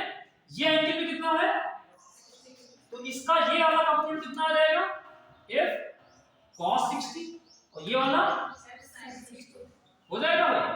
जब इसके दो कंपोनेंट निकाल लिए ये भी हटा दिया, ठीक है। अब देखो इन दोनों फोर्स की जगह पे ये तीन फोर्स आ गए। अब ये जो वाला कंपोनेंट इसका भी कितना था F cos 60, ये भी F cos 60, दोनों एक ही दिशा में थे, ये जुड़ जाएंगे, क्या दे देगा, ये टोटल दोनों ऐड हो जाएंगे। अच्छा अब ये वाला क्या है, ये एक इधर है एक इधर, क्या करेंगे, जीरो कैंसिल। अगर कोई आपको इधर खींच रहा है और एक उतना ही बल से इधर खींच रहा है तो क्या करेंगे, दोनों एक दूसरे को खुद कट के मर जाएंगे। आपके को ऐसे खींच रहा हो गया, दोनों खत्म हो गए, इधर चले गए दोनों, है कि नहीं ये भी खींच रहा है ये भी खींच रहा है, दोनों कैंसिल हो गए, तो इनका काम कट गया, बचा क्या, खाली यही तो फोर्स है, ठीक है। अब वो किधर था, वो नीचे था, तो एक नीचे। अच्छा अब जरा ये इसकी वैल्यू है कितनी, जरा देखो F cos 60 F cos कितना आया, F cos 60 कितना होता है 1/2, sin 60 √3/2 होता है, cos 60 ये भी टेबल हम करा चुके हैं, टेबल हमने दिखाई थी, लेकिन हमेशा हम बताना होता है जब भी हम 60/30 पूछते हैं तो हम बताते हैं कितना, अभी कहते हैं कि हम टेबल बता सकते हैं, हमको बोलना नहीं पड़ता बार-बार। तो ये सब याद करो, 1/2 यहाँ पे F/2 कितना आएगा, F इतना जगह कितना आया, ये पूरा F के बराबर आ गया, ठीक है। तो इन दोनों को ये कट गए, बचा ये खाली ये। अब एक अकेला ये बचा था, ये कितना ऊपर लग रहा है, ये भी तो एक लग रहा था, ये कहां था, ये ऊपर, ये अब एक ऊपर है, ये बचा एक नीचे, ये दोनों क्या, ये भी आपस में कट गए, कितना आया, तो जीरो निकाल, पहले का जीरो लगा दो, ठीक है, ठीक है। तो ये जीरो आएगा, ये सब बेकार ऐसे बना, करना कुछ नहीं, इतना सब किया, मेहनत किया, निकला जीरो, ठीक है। जब जीरो करना पहले कर देते। तो ये है, बड़ा सिंपल सा सवाल था, ये है बढ़िया सुंदर सवाल, ये नहीं बताओ है। तो इस तरीके से तो ये हमने आपको कंसेप्ट बताया कैसे रिजल्टेंट निकालना है, ये दिमाग लगाना पड़ेगा, इसका कंपोनेंट निकाले हमने ऐसे करके डिवाइड काट के, ठीक है। अच्छा अब देखो इससे हम आपको एक नियम बना देते हैं, एक सिंपल सा नियम, एक सिंपल सा एक तरीका बता देते हैं। मान लो आपको सवाल लगाना है ना, सिंपल सा, ठीक, सवाल लगाए बिना अगर ऐसा दिखे तो कर सकते। देखो होता क्या है, एक नियम बना लो, अगर कोई एक बॉडी ले ले, एक बॉडी ले ले, कोई बॉडी किसी शेप की, अगर उस पे जो मासेस हैं सिमेट्रिकल मासेस, मास का डिस्ट्रीब्यूशन कैसा है, सिमेट्रिकल, बराबर रूप से मास, ठीक है। तो उस बॉडी का जो सेंटर होगा, समझो ऐसा नहीं कि सर्किल हो, ठीक है, ये भी सर्किल हो, किसी भी तरह की कोई सिमेट्रिकल बॉडी हो, ठीक है, जैसे सिमेट्रिकल बॉडी ऐसे ले, ठीक है, कोई सिमेट्रिकल बॉडी हो और अगर मास वहां पे बराबर रूप से फैला, ठीक है, तो उसके सेंटर पे जो फोर्स लगेगा वो जीरो होगा, सिंपल, सेंटर पे फोर्स जीरो। अब वही देखो यहाँ पे क्या, ये सिमेट्रिकल बॉडी ट्रायंगल थी, यहाँ पे कहीं मास ही नहीं है, मास खाली तीन मास है, और तीनों मास कैसे बराबर है, सिमेट्रिकल मास हो गया, और उसके सेंटर पे अगर कोई यहाँ पे दूसरा पार्टी रख दो, यहाँ पे कोई भी रखो या ना रखो, तो उस पे कितना फोर्स लगेगा, जीरो बताया हमने, सिंपल सा नियम। तो इसको पहले करते हैं, ये नियम पहले बता देते तो पहले तुरंत जीरो कर देते। तो ये सिंपल सा लॉ है, ठीक है। तो इससे हम लोग निकाल सकते हैं, अगर सिमेट्रिकल मास का डिस्ट्रीब्यूशन, सिमेट्रिकल मतलब बराबर रूप से मास फैला है और उस जल के सेंटर पे कोई दूसरा पार्टी यहाँ पे कोई रख दे, कि चाहे जितने मास का रखो, उस पर टोटल फोर्स जीरो है, ठीक है, तो अगर ऐसा दिखे तो आप तुरंत इसको याद करके लगा सकते। ठीक है, क्लियर? चलो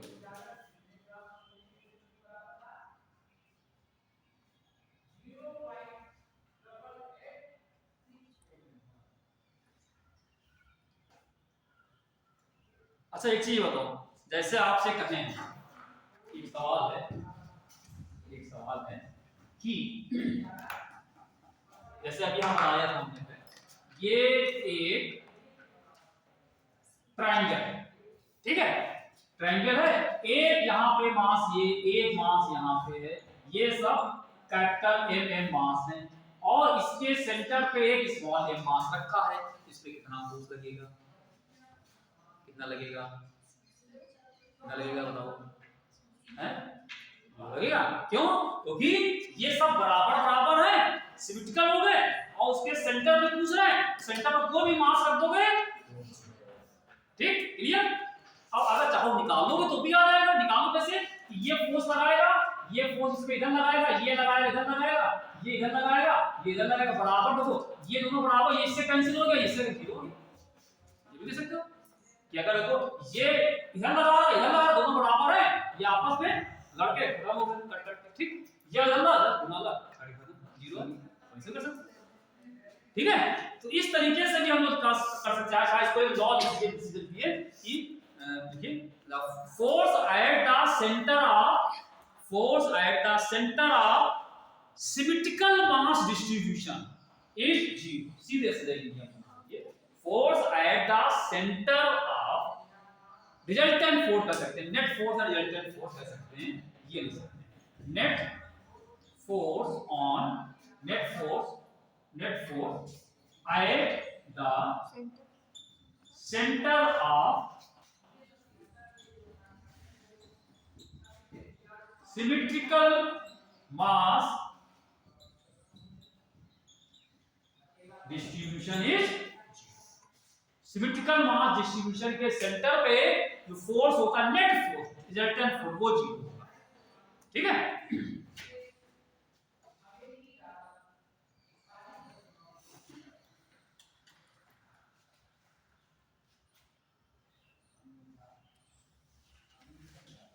ठीक है,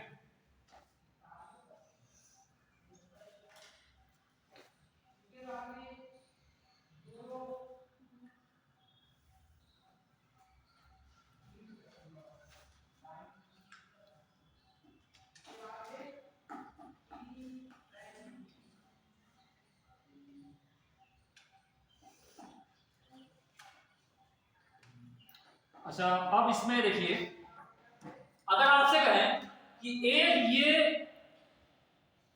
ये स्फेरिकल सेल है, स्फेरिकल सेल हम पढ़ा चुके, मोमेंट ऑफ इनर्शिया सब पढ़ाया था, स्फेरिकल सेल समझते हैं ना, होलो स्फीयर, खोखला गोला, ठीक है, खोखला गोला है ये, और उसमें यहाँ पे इसका मास का डिस्ट्रीब्यूशन, ठीक, और उसके सेंटर पे एक हमने मास ये रख दिया, उस पे कितना फोर्स लगेगा, यहाँ पे एक फोर्स है, इस पे कितना फोर्स लगेगा, गेस किया, तुक्का लगाया, तीन लगा दिया, तीन लगा दिया, लग गया फटाक से निशान, कि क्यों, उसका रीजन दो, लॉजिक दो, क्यों जी? क्योंकि मास बराबर रूप से डिस्ट्रीब्यूटेड है, यूनिफॉर्मली डिस्ट्रीब्यूटेड है, और उसके सेंटर की बात कर रहे हैं, सेंटर में कोई रख दो मास, इस net force at the centre of symmetrical mass distribution, symmetrical mass distribution हो रहा है, इस वजह से यहाँ पे नेट फोर्स, ठीक है? ये सिंपल सा सवाल ऐसे आता है, वहां पर 4-5 लिखे हो, सीधे जीरो, आप मुंह के जीरो लगा देंगे आप, तो जीरो सीधे आप याद कर सकते हो, तो ये छोटे एक दो नियम है, ये आप कर सकते हो, कुछ कैलकुलेशन नहीं करना, बिना कैलकुलेशन के इसको हम लोग कर सकते हैं, ठीक है? ये एक सवाल हो सकते हैं,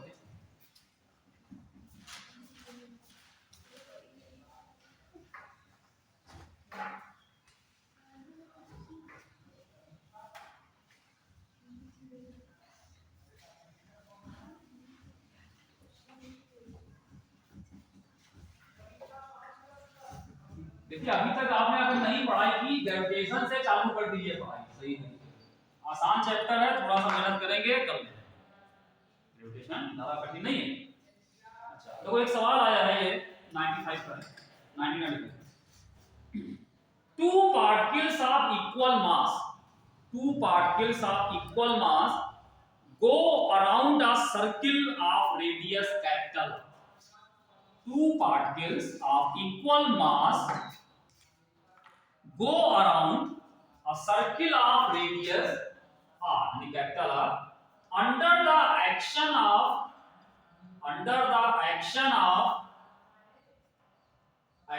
their mutual gravitational force of attraction. Under the action of their mutual gravitational force of attraction. ठीक, ये the speed v of each particle is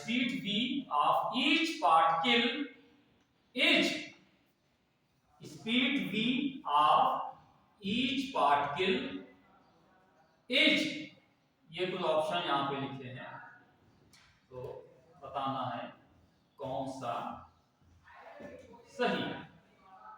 ठीक है, ब्रैकेट में लिखा हुआ है m जो है m mass of the particle, m जो है पार्टिकल का मास, m पार्टिकल का मास। दो सवाल क्या है, करें दो पार्टिकल्स हैं ऑफ इक्वल मास, दो कण हैं जिनके मासेस बराबर हैं और वो दोनों मिल करके एक सर्किल में घूम रहे हैं जिसकी रेडियस कितनी है r। ठीक, ये दोनों मिल करके एक सर्किल में घूमते हैं जिसकी रेडियस कितनी है r। ठीक है, और उन जो रेडियस तो r है, ठीक है, लेकिन उनके बीच में जो यहाँ पे क्या कहते हैं,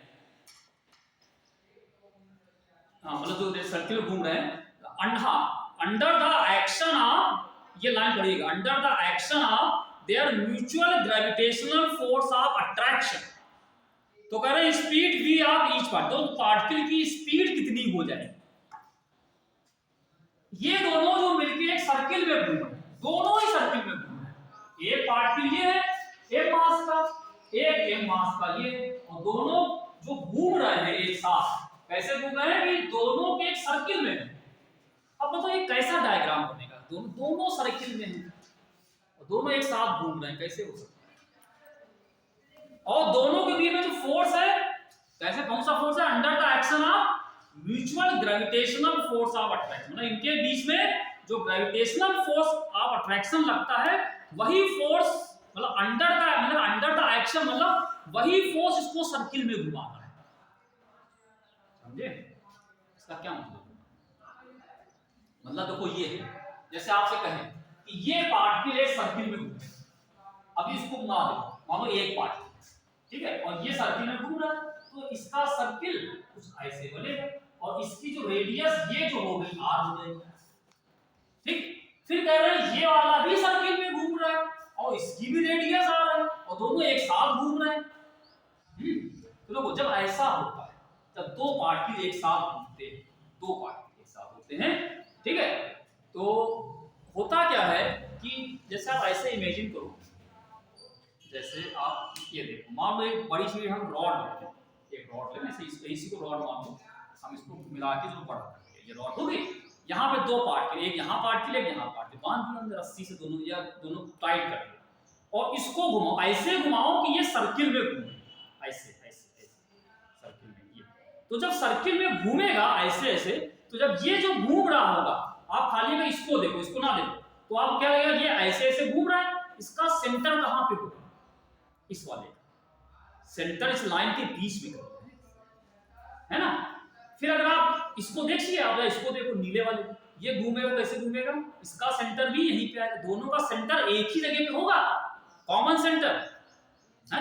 अगर ये हम बीच में पकड़े हुए हैं, ये ऐसे मान लो, ये एक इधर वाला, ये एक काला है एक नीला, ठीक है, एक गोरा काला कहते हैं, एक फिल्म है गोरा काला, तो ये दोनों जो हैं ऐसे घूम रहे हैं सर्किल में, ऐसे घूम रहे हैं। तो अगर आप यहाँ पे देखोगे, ये नीला वाला जो घूम रहा है इसके अबाउट सर्किल में घूम रहा है ना, और ये वाला काला वाला भी।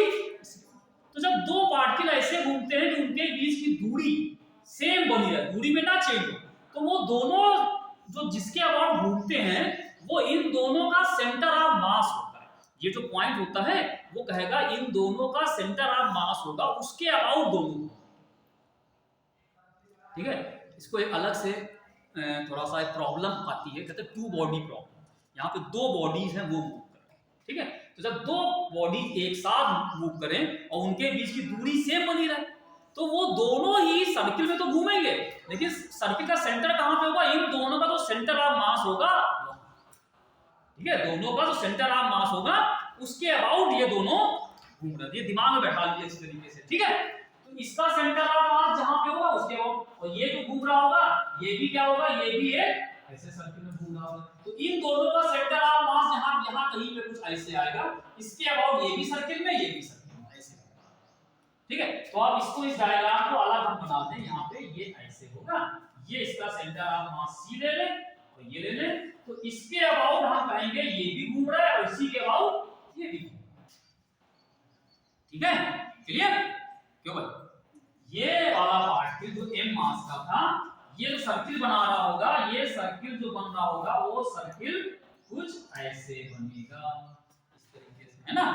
इसका सर्किल कहां बनेगा? ये वाला सर्किल भी ऐसे बनेगा। दोनों इस सी के अबाउट घूम रहे हैं, दोनों सी के अबाउट, ठीक है। तो अब एक चीज बताओ, और इसके बीच में और इसकी रेडियस कितनी है? तो इनके बीच की दूरी कितनी हो गई? तो अब ये बताइए, और जब सर्किल में घूम रहे हैं तो आपको पता है जब कोई चीज भी सर्किल में घूमती है, जब कोई चीज सर्किल में घूमती है तो सर्किल में घूमने के लिए उसको एक फोर्स चाहिए।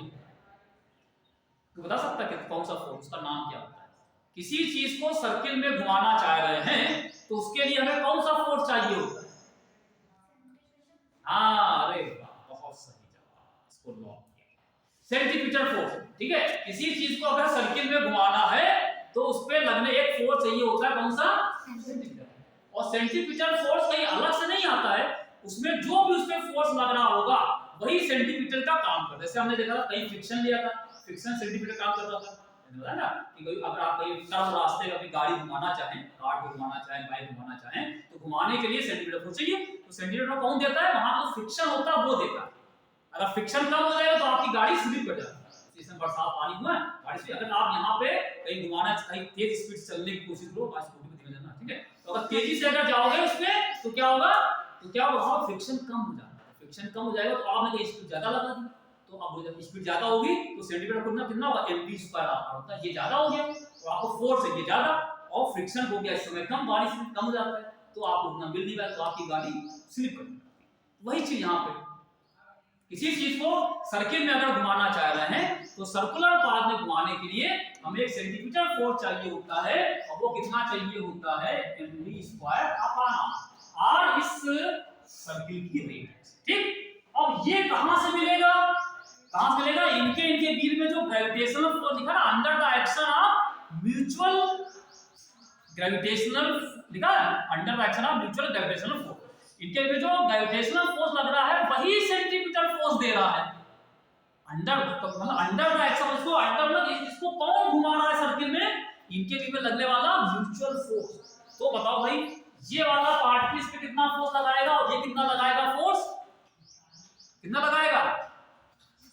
जी, इसका मास अपॉन दोनों बीच की दूरी कितनी है? अब 2r आ जाएगा, दूरी कितनी दोनों की? तो ये 2r का यही सेंटीमीटर फोर्स के बराबर कर दिया, ठीक है। सवाल फिर से पढ़ लीजिए सही से, सवाल पढ़िए। उसमें लिखा है कि two particles of equal mass go around a circle of radius r under the action of their mutual gravitational force of attraction।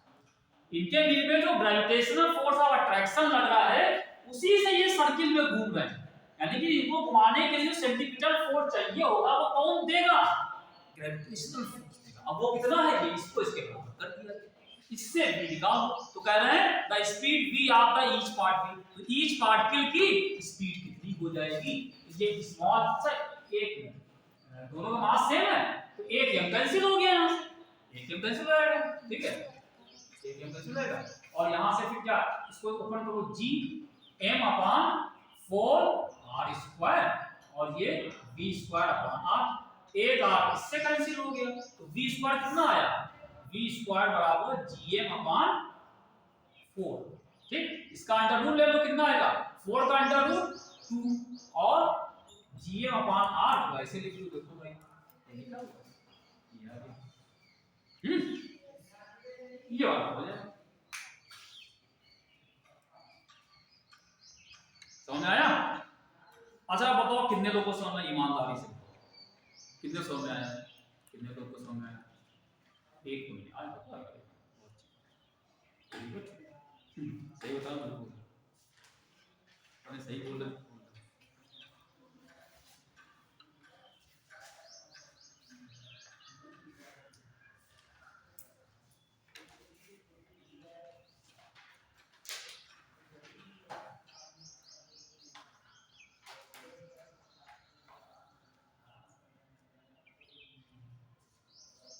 ठीक है, अच्छा अच्छा, एक सवाल अभी और आपको बताते हैं, ये आया हुआ है, फिर हम इसमें अगली चीज शुरू करने आ रहे हैं, कि पहले शुरू करने ये कर लो, अपने आप कर लो।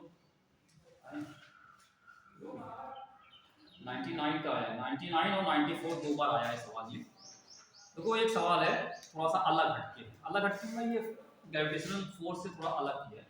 कह रहे हैं if the gravitational force, if the gravitational force between two objects, if the gravitational force between two objects were proportional, were proportional to 1 by r, were proportional to 1 by r, a बटे r, were proportional to a बटे r, ठीक, उसमें bracket में लिख लीजिए, bracket में लिखा हुआ है not proportional to 1/r², not proportional to 1/r², if the gravitational force between two objects were proportional to 1/r, ठीक है, और ब्रैकेट लिख रहे हैं नॉट प्रोपोर्शनल टू 1/r, कहने मतलब ये है अगर दो पार्टिकल के बीच में लगने वाला gravitational force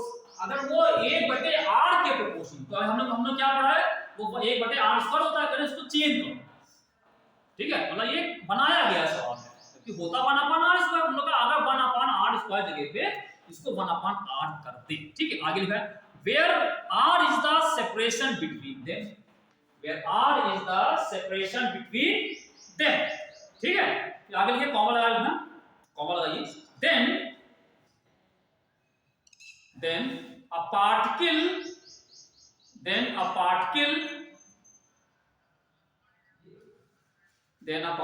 in circular orbit under such a force would have its orbital speed v, would have its orbital speed v proportional to दो ऑप्शन लिखे हुए हैं, पहला ऑप्शन है 1/r², दूसरा ऑप्शन को जैसा भी हमने कराया है उसी तरह का है, मिलता जुलता, ठीक है, समझा, मिलता जुलता, पूरा वही सवाल है। then a particle in circular orbit under such a force would have its orbital speed v proportional to ये, तो अगर ऐसा पार्टिकल किसी सर्कुलर ऑर्बिट में घूम रहा हो तो उसकी जो ऑर्बिटल स्पीड इनमें से कौन सी होगी, मतलब स्पीड किसके प्रोपोर्शनल होगी, इक्वल नहीं है, प्रोपोर्शनल टू, समझे, ये सवाल क्या है, हो जाएगा, बड़ा सिंपल सा सवाल है कि अगर दो पार्टिकल्स हैं उनके बीच में लगने वाला जो फोर्स है, ये जो फोर्स है ये प्रोपोर्शनल टू 1/r हो जाए, ना कि पहले r² होता था, अगर इसके प्रोपोर्शनल हो, तो अगर ऐसा फोर्स लगे तो इसमें से अगर एक पार्टिकल घूमना चालू करे, अगर ये सर्किल में घूमने लगे, ठीक है, तो उसकी जो स्पीड होनी चाहिए वो इसमें से किसके प्रोपोर्शनल होगी, इसके या इसके, क्या करोगे, फोर्स क्या है, कह रहे फोर्स इसके प्रोपोर्शनल है। तो अगर ये पार्टिकल है और ये पार्टिकल यहाँ पे था, तो ये पार्टिकल इसमें जो फोर्स लगाएगा वो प्रोपोर्शनल कहते हैं इसके। तो जब इक्वल करते हो तो एक कांस्टेंट से मल्टीप्लाई कर देते हैं, तो हमने के बराबर ये कर दिया, तो फोर्स बराबर क्या है, के अपॉन आर। तो ये इस पे फोर्स लग रहा होगा, और यही फोर्स क्या करेगा, इसी को सेंटीमीटर देगा। सर्किल घुमाना है, सर्किल में घुमाने के लिए एक सेंटीमीटर फोर्स चाहिए होता है, तो यही जो फोर्स आएगा के अपॉन आर बराबर एमवी स्क्वायर ना, जो पार्टिकल का मास है होगा उसका मास, मतलब उस पे ये फोर्स लगेगा और ये एमवी स्क्वायर अपॉन आर। तो अगर यहां से आप v निकालना है तो v कितना आएगा, देखो भाई जब यहां पे r कैंसिल हो गया तो v स्क्वायर कितना आया, k अपॉन m, इसमें तो r आ ही नहीं रहा, k कांस्टेंट m भी कांस्टेंट, r है ही नहीं, इसका मतलब क्या हुआ, r की पावर 0, यानी ये होता है r पे डिपेंड ही नहीं कर रहा है, ना 1/r स्क्वायर ना r ना 1/r, ये ठीक है, सिंपल सा दो लाइन। तो ये ध्यान रखो, अगर ग्रेविटेशनल फोर्स किसी पार्टिकल पे लग रहा है और वो सर्किल में घूम रहा है, तो ग्रेविटेशनल फोर्स को ही सेंटीमीटर के बराबर कर देना है, इससे वेलोसिटी। लेकिन अब देखो यहाँ पे 2r नहीं किया गया, क्योंकि यहाँ पे ऐसा नहीं, उसमें पहले वाले में क्या था कि दोनों पार्टिकल्स एक ही सब दोनों घूम रहे थे, इसमें ऐसा दिया नहीं है, इसमें एक ही पार्टिकल घुमा दिया तो उसकी रेडियस आर मान ली, दूसरा रेस्ट मान लिया। अगर दिया होता वो भी घूम रहा था तो 2r मान, ठीक है। तो ये है कुछ हमने आपको सवाल बताए, क्वेश्चन कराए जो ग्रेविटेशनल फोर्स पे बेस्ड। अब इसके हम क्वेश्चन और दे देंगे, आप लोग करिए। अच्छा, अब आते हैं अगली चीज, ग्रेविटेशनल फील्ड इंटेंसिटी, इसको कहते हैं ग्रेविटेशनल फील्ड, वो देखते हैं क्या चीज है, फिर उसके हम फार्मूले और क्वेश्चंस वगैरह अभी समझते हैं।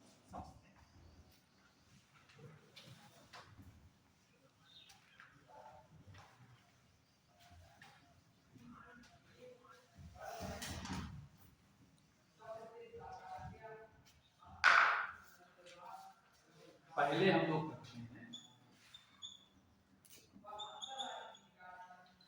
ग्रेविटेशनल फील्ड की बात करें। ग्रेविटेशनल फील्ड, इसको हिंदी में कहते हैं गुरुत्वीय छेद, गुरुत्वीय छेद कहलाता है, ठीक। अच्छा एक मिनट, इसके पहले एक चीज और हम आपको बता दें कि दो कोई भी पार्टिकल हैं जिनके कुछ मासेस हैं, उनमें जो फोर्स लगता है उसको क्या कहते हैं, ग्रेविटेशनल फोर्स, ठीक है। लेकिन अगर इन्हीं दो पार्टिकल में से एक को अर्थ तय है, इनमें से एक पार्टिकल में से एक कौन हो जाए, पृथ्वी हो जाए, और दूसरा कोई पार्टिकल हो जाए, तो वो जो फोर्स अर्थ जो यानी अर्थ उस पे फोर्स लगाएंगे उसको ग्रेविटी कहा है, ठीक है। अंतर है, ग्रेविटेशनल फोर्स किसी भी पार्टिकल के लिए हो सकता है, लेकिन जब ग्रेविटी हम इस्तेमाल करते हैं वो क्या होती है, जब अर्थ किसी पे लगा, जैसे ये दो पार्टिकल, ये इस पे फोर्स लगा रहा है, ये लगा रहा है, सब एक दूसरे, तुम एक दूसरे पे लगा, सब बैठे, सब में हमें मास है कि नहीं, सब खाए पिए बैठे हैं, अच्छा खासा 50-60 केजी के मास के होंगे, या कम भी होंगे तो 40-50 जो भी होगा मास है। जिसके पास ये मास है वो दूसरे मास वाले को अट्रैक्ट करेगा, वो हम महसूस नहीं करते, लेकिन है, पृथ्वी बहुत ज्यादा है, उसी में चिपके हुए वहां पे अर्थ की सरफेस पे, है कि नहीं। तो ये सब जो फोर्स लगा पार्टिकल लगा रहे हैं वो सब ग्रेविटेशनल फोर्स है, लेकिन यदि दो में से एक को अर्थ मान लो, दो लोग हो तो हम अर्थ हो गए, पृथ्वी हो गए, पृथ्वी माता हो गई, धरती माता है ना, धरती हमारी माँ है कहते हैं ना। तो अगर एक उसमें से पृथ्वी आ जाए उसमें से, तो वो जब किसी दूसरे पे फोर्स लगाएगी वही ग्रेविटेशनल फोर्स को ग्रेविटी कहते हैं, ठीक है। तो सवाल आप पूछते हैं ग्रेविटी और ग्रेविटेशन में क्या अंतर है। ग्रेविटेशनल जो होता है किसी दो मास पार्टिकल में लगने वाला फोर्स होता है, और ग्रेविटी होता है जब अर्थ किसी चीज पे फोर्स लगाएगा, ठीक है, उसको ग्रेविटी है। वही चीज, फॉर्मूला वही होगा कि उसमें क्या होगा, पृथ्वी का मास ले लोगे और दूसरे का मास ले लोगे, G(m)(r²), ठीक है। अच्छा, अब आते हैं ग्रेविटेशनल, ये क्या होती है, क्या होती है पता किसी को, तुमने अभी मैं गुरुत्वीय छेद बोला, इसका आप लोगों को आइडिया है थोड़ा बहुत, बताइए क्या गुरुत्वीय छेद किसे कहते हैं, गुरुत्वीय छेद क्या कहलाता है, मतलब सर जहां पे ग्रेविटेशनल फोर्स लग रहा है। हाँ ठीक है, देखो इसका मतलब ये हुआ कि अगर आपसे कहें ये यहाँ पे रखा हुआ है, इसका कोई मास है, तो अब यहाँ पे कोई दूसरा मास रखोगे तो ये इन दोनों में फोर्स लगेगा, ये इसको अट्रैक्ट करेगा, ये इसको अट्रैक्ट करेगा, ठीक। फिर जो दूसरा वाला, इसको चलो यहीं पे रोक देते हैं, दूसरा वाला जो पार्टिकल हमने लाए थे, जैसे ये ही ले आए, ये इसके पास लाए, तो हमको पता है जो फोर्स होता है वो दोनों के बीच की दूरी के 1/r² होता है। दूरी को बढ़ाओगे तो r फोर्स क्या होगा, कम होगा। ठीक है, तो अब इसको हम थोड़ा दूर ले जाए तो ये जो फोर्स लगेगा कम कर देगा, और दूर ले गए और कम कर देगा, और दूर ले गए और कम कर देंगे। इसका मतलब है और यहाँ रखा, यहाँ भी फोर्स लग रहा है, यहाँ रखा, यहाँ लग रहा है, तो इसके चारों तरफ हम देख रहे हैं कहां पे कोई दूसरा पार्टिकल रखे जिसपे ये फोर्स लगाए, ये इसके आसपास का गुरुत्वीय क्षेत्र है। ठीक है, या तो कहते हैं ग्रेविटेशनल फील्ड। ये जो पार्टिकल है ये किसी दूसरे पार्टिकल को कहां तक रखे जाने पे अट्रैक्ट कर सकता है, ये इसके आसपास का पूरा जो इलाका है, कहते हैं ये मेरा इलाका। ठीक है, अब तुम मेरे इलाके में आ गए तो अब तुम हमारे फोर्स से बनो, तो वही चीज है, इसका भी अपना इलाका है, अपना क्षेत्र है, वो इसका पूरा इलाका जितना जहां जहां भी आएगा वो पूरा क्षेत्र होता है, उसको ग्रेविटेशनल फील्ड कहते हैं, क्षेत्र इसका। ठीक है, ये ग्रेविटेशनल फील्ड क्या चीज है, this is the space around the material particle in which another particle experience the gravitational field। किसी पार्टिकल के चारों तरफ का वो क्षेत्र जिसमें कोई दूसरा पार्टिकल अगर आए तो वो फोर्स को अनुभव करे, उस पे फोर्स लगे, तो ये इसका फील्ड क्षेत्र हो जाएगा, इसके चारों तरफ। क्या लिखोगे अपने लिखा है, the space around a gravity and space around a material particle, just the space around the object, space around an object, space around an object in which the space around an object in which another particle experiences the gravitational force of attraction, in which the another particle experiences the gravitational force of attraction is called the gravitational field, is called the gravitational field। ठीक है, the space around an object in which another particle experiences the gravitational force of attraction is called the gravitational field। ठीक है, कोई भी एक particle है, हम लोग एक केला था, एक ऑब्जेक्ट था, ये अपने चारों तरफ एक क्षेत्र बना देता है, अपना इलाका बना देता है कि इसमें कोई दूसरा पार्टिकल आएगा तो ये इसको अट्रैक्ट करेगा। ठीक है, तो वो जहां जहां ये इसको अट्रैक्ट कर सकता है, पूरा क्षेत्र जो उसका है उसको उसकी ग्रेविटेशनल फील्ड है। ठीक है, अब होता क्या है, जैसे हमने कहा ये यहाँ पे था, हमने इसके पास इसको लेके आए, अब ये इसको यहाँ पे अट्रैक्ट कर रहा है, यहाँ पे हर जगह अट्रैक्ट करेगा, लेकिन हो सकता है कहीं पे ज्यादा फोर्स से अट्रैक्ट करे, कहीं पे कम से। तो हमने बताया जितना इसके पास आएंगे फोर्स ज्यादा होगा, दूर जाओगे तो कम आ जाएगा। तो कहां पे ज्यादा फोर्स लग रहा है, कहां पे कम लग रहा है, वो जो होती है वो उसकी इंटेंसिटी बताती है। जो ग्रेविटेशनल फील्ड की इंटेंसिटी की, कहां पे जो फील्ड है इसकी वैल्यू कहीं पे ज्यादा होगी, कहीं पे कम। ज्यादा कम मतलब क्या हुआ कि किस जगह पे ये ज्यादा फोर्स से किसी को अट्रैक्ट करता है, किस जगह पे कम फोर्स से अट्रैक्ट करेगा, समझा? तो उसको हम लोग कहेंगे, इसको बोलते हैं strength of the gravitational field की स्ट्रेंथ। ठीक है, ये जो कराएगा STRENGT, strength of gravitational field. Gravitational field की स्ट्रेंथ, या इसको हम इंटेंसिटी भी कहते हैं, या फिर इसको हम लोग इंटेंसिटी ऑफ ग्रेविटेशनल फील्ड। ठीक है, कि कैसे ये क्या होगी कि ये भी बताएगा कि कहीं पे ज्यादा फोर्स लगाता है, कहीं पे कम लगाएगा।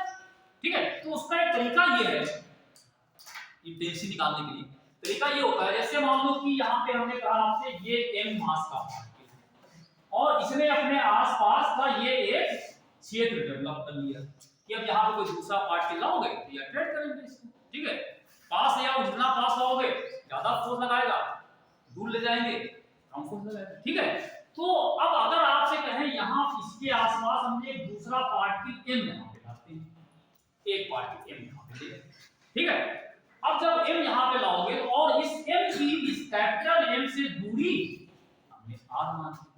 ठीक है, तो जरा ये बताओ, ये पार्टिकल इस वाले को कितना फोर्स लगाएगा, कितना फोर्स लगाएगा, F कितना लगेगा,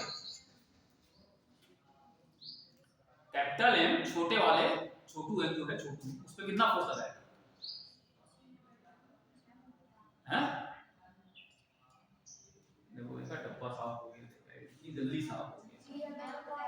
जी एम अपन आप इसका सीधे बोलिए ना कि इसमें इतना सोचना वाली बात। जी इसका मास कैपिटल M उसका मास स्मॉल m, ये वाला पार्टिकल इस पे इतना, ये भी इतना लगा है, ठीक है, लेकिन हमने अभी हम देखा ये कितना लगा, तो इस पे इसने इतना फोर्स लगा, तो जितना ये फोर्स लगा रहा था वो निकाल दो।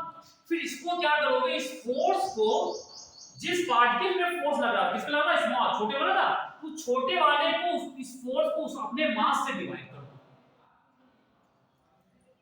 छोटे वाले पार्टिकल को यहां पे रखा और उस पे इसने कितना फोर्स लगाया वो निकाला, ठीक है। फिर इस पार्टिकल का अपना खुद का जो मास था उसको उस फोर्स को उसके मास से डिवाइड कर, कितना आ जाएगा देखो भाई, g mm upon r square, यहां m को ये mm कैंसिल कितना आया, g mm अपॉन ये जो कहलाता है F अपॉन m, इसी को कहते हैं E। This is the intensity of the gravitation, this is the intensity या स्ट्रेंथ ऑफ द ग्रेविटेशनल, ठीक है। इसमें क्या होगा, देखो इसमें क्या है, G कांस्टेंट कैपिटल M, मतलब किसकी फील्ड है, इसकी फील्ड है, तो इसका मास आएगा, और कितनी दूरी पे निकाल ली इंटेंसिटी वो याद रखो। अगर एक कैपिटल M का मास का पार्टिकल है तो हम पता लगाना चाह रहे हैं इससे हम इतनी दूर पहुंच जाए, 2 किलोमीटर पहुंच जाए, 2 किलोमीटर पे हम पता लगाना चाहते हैं वहां पे इंटेंसिटी कितनी होगी, तो क्या करोगे, G और इसका खुद का मास ये लिया और इससे 2 किलोमीटर दूरी थी उससे डिवाइड, स्क्वायर से डिवाइड कर दिया, ये होगी इंटेंसिटी। अगर आप दूरी 2 किलोमीटर 4 किलोमीटर चले जाओ, 4 किलोमीटर तो क्या होगा, ये बढ़ेगा, इंटेंसिटी कम, ठीक है। तो इस तरीके से हम पता लगा सकते हैं कि इस पार्टिकल के चारों तरफ फील्ड है, कहां पे ज्यादा है, कहां पे कम है, कहां कम है, कहीं ज्यादा है, ठीक है। अब जहां ज्यादा होगा वहां पे कोई पार्टिकल रखोगे उसको फोर्स ज्यादा लगेगा, कहीं पे कम फील्ड होगी वहां पे फोर्स कम लगेगा, क्लियर। तो इस तरह इसका मतलब क्या होता है, स्ट्रिंग कैसे निकालते हैं, this is the gravitational force acting on the unit मास, ये क्या है, इसका मास से डिवाइड कर दिया तो यूनिट मास, m मास पे फोर्स लग रहा है कैपिटल M, तो यूनिट मास पे F अपॉन m, ये तो आएगा। तो इसको लिख लीजिए, इसमें क्या लिखोगे स्टेप में, the gravitational force acting on the unit mass, gravitational force acting on the unit mass, gravitational force acting on the unit mass is the strength of the gravitational field या intensity of the gravitational field. तो unit mass पे जितना force लगेगा वही इसकी intensity होती है, ठीक है, क्लियर। तो इसको E से लिखते हैं, फोर्स को F से लिखेंगे, ये E से आ जाएगा। अच्छा अब एक चीज और देखें, यहां पे आप एक चीज देखें कि फोर्स क्या था, वेक्टर,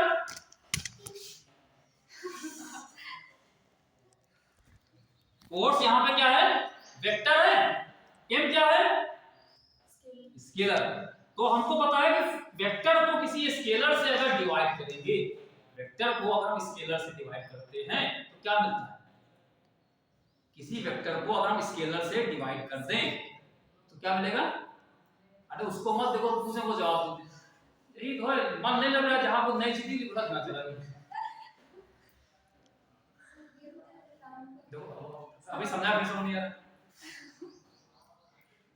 तो क्या ये वेक्टर है, ये वेक्टर था, ये स्केलर है, वेक्टर को जब हम स्केलर से डिवाइड करते हैं तो क्या मिलता है, वेक्टर ही रहता है। इसका मतलब ये जो आएगा E क्या होगा, ये भी वेक्टर है, वेक्टर होगा, इसकी दिशा होनी चाहिए, किस दिशा में है, दिशा क्या होगी, जिस दिशा में फोर्स है, ठीक है। तो ये अगर यहाँ पे अगर m मास को रखते तो ये इधर लगाता, इसको इधर लगाता, तो इसी दिशा में फील्ड, या सिंपल मान लो अगर m मास का पार्टिकल है, इसकी अगर फील्ड निकालनी है तो जिस पॉइंट पे निकालनी होगी वहां से एक लाइन इसकी तरफ खींच दो, इसी दिशा की तरफ, इसकी तरफ होगी, दूर नहीं होगी, इसकी तरफ। जैसे आप जगह m मास है, यहां पे इसकी फील्ड कितनी है, तो क्या इसको ये पॉइंट दिया, इसको मिलाया, ये दिशा में बदल, ये फोर्स पार्टिकल की तरफ होगा, जिसकी फील्ड है उसी की तरफ ये डायरेक्टेड है, क्लियर। जो जो ग्रेविटेशनल फील्ड होती है this is always along the particle, particle की दिशा, पार्टिकल की तरफ होती है, ठीक है, समझ आया। और ये वेक्टर है। अब इसी तरीके से अगर आपसे कहा जाए कि एक जगह पे कई पार्टिकल्स थे, कई पार्टिकल, 4-5 पार्टिकल, ठीक है, एक ये था यहाँ पे m1 मास का, एक m2 मास का है, एक है m3 मास का, कई पार्टिकल हैं, और आपसे कहें इस पॉइंट पे ग्रेविटेशनल फील्ड कितनी होगी, तब क्या करोगे? जैसे फोर्स निकालते थे तो क्या करोगे? इस पार्टिकल की फील्ड निकालो, इसकी निकालो, इसके तीनों का वेक्टर सम कर दो, वही जैसे वही तरीका है, ठीक है। जैसे कई है अलग अलग लोग, इसने कहा ये मेरा इलाका, ठीक, इसने कहा नहीं ये मेरा इलाका, तीसरे ने कहा नहीं ये मेरा, तो क्या है, तो एक बीच में कोई आएगा ऐसा है, सब लोग मिलके अपना बांट लो कि सबका इलाका है, यहाँ पे टोटल सबका जोड़ देंगे वो सबका इलाका, ठीक है, अलग अलग ना झगड़ा मत करो, ठीक है, तुम्हारा भी तुम्हारा भी तुम्हारा भी सबका निकलेगा। तो क्या करोगे, अगर इस पे निकालना है तो इसकी अगर फील्ड कैसे निकालोगे, इसकी दिशा क्या होगी, इसकी फील्ड बताया मैं, इसको ऐसे मिला दो तो इस दिशा में आ जाएगी, इसकी फील्ड आ जाएगी E1 इस दिशा में आ जाएगी, इस वाले की फील्ड इसको यहां से मिला दिया, ये फील्ड आ गई इधर आ जाएगी, इस वाले की फील्ड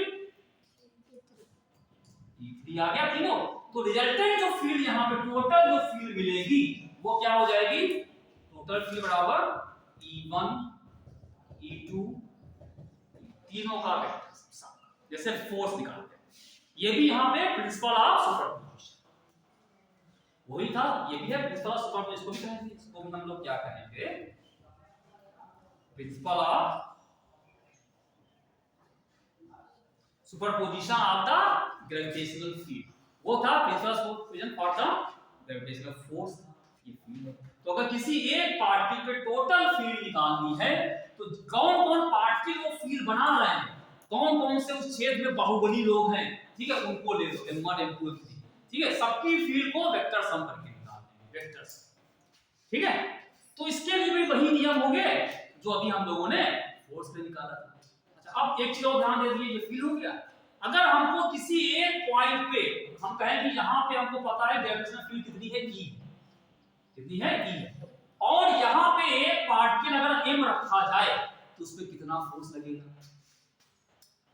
देखो ये समझ गए, थोड़ा क्लियर हो गया। अब इसमें अगली चीज इसी में कर लीजिए, ठीक है, अलग से एक चीज में कर लीजिए, ठीक, ये करके फिर अगर आप लोग कहो तो और कराते हैं, कहोगे तो है नहीं कभी, ठीक है, तो मान लेते हैं कि नहीं कहो, तो अगर मान लो किसी एक पॉइंट पे ग्रेविटेशनल फील्ड की वैल्यू E है, ठीक है, एक जगह पे E है, और यहाँ पे एक पार्टिकल हमने m मास का रख दिया, तो उस पे कितना फोर्स लगेगा, हाँ, तो इस पे जो फोर्स लगेगा इस m को E से मल्टीप्लाई, अगर फील्ड पता हो तो जिस पार्टिकल का फोर्स निकालना है जिसको वहां रखा गया है उसके मास से मल्टीप्लाई करके, ये फार्मूला आप याद कर लीजिए, E से F, देखो देखो हमने कैसे क्या E हमने कैसे निकाला था, E बराबर क्या था, F अपॉन AB तो किया था, वही चीज तो है यहाँ पे लिखी, तो ग्रेविटेशनल फील्ड से हम फोर्स निकाल सकते हैं,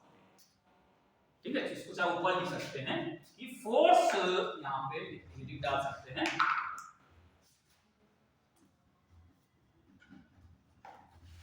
gravitational force from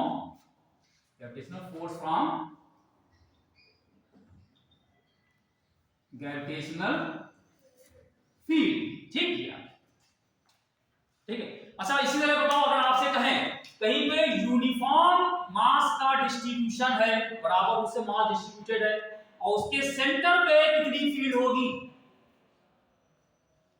uniform mass distribution है, उसके सेंटर पे कितनी फील्ड होगी, जैसे फोर्स 0 है तो फोर्स 0 होगा, फोर्स 0 है तो फील्ड भी 0 है, ये दोनों वही काम करेंगे, जो हमने फोर्स से बोला ना वही फील्ड के लिए भी होगा। अगर कहीं पे यूनिफॉर्म मास डिस्ट्रीब्यूशन है तो उसके सेंटर पे पता ना, सेंटर पे हमेशा ही ग्रेविटेशनल फील्ड की वैल्यू 0, ठीक है, field at the centre of the uniform mass distribution is always 0, लिख लीजिए gravitational field at the centre of gravitational field at the center of a uniform mass distribution is always zero. Gravitational field at the center of a uniform mass distribution is always zero. तो uniform mass distribution अगर होगा तो उसके centre पे हमेशा ही gravitational field जो होगी वो जीरो हो जाएगी। ठीक है, थोड़ा इम्पैक्ट करना है। अभी अगली क्लास होगी, भाग जाओगे उठोगे, लाइव क्लास होगी ना, ब्रेक 15 मिनट ब्रेक लगा होना चाहिए। ये पढ़ा दें, कंटिन्यू करते हैं, कुछ बता देंगे, थक गए, चलो सेट, ठीक है, इसको बंद करो भाई। ये कैसे दिखते हैं।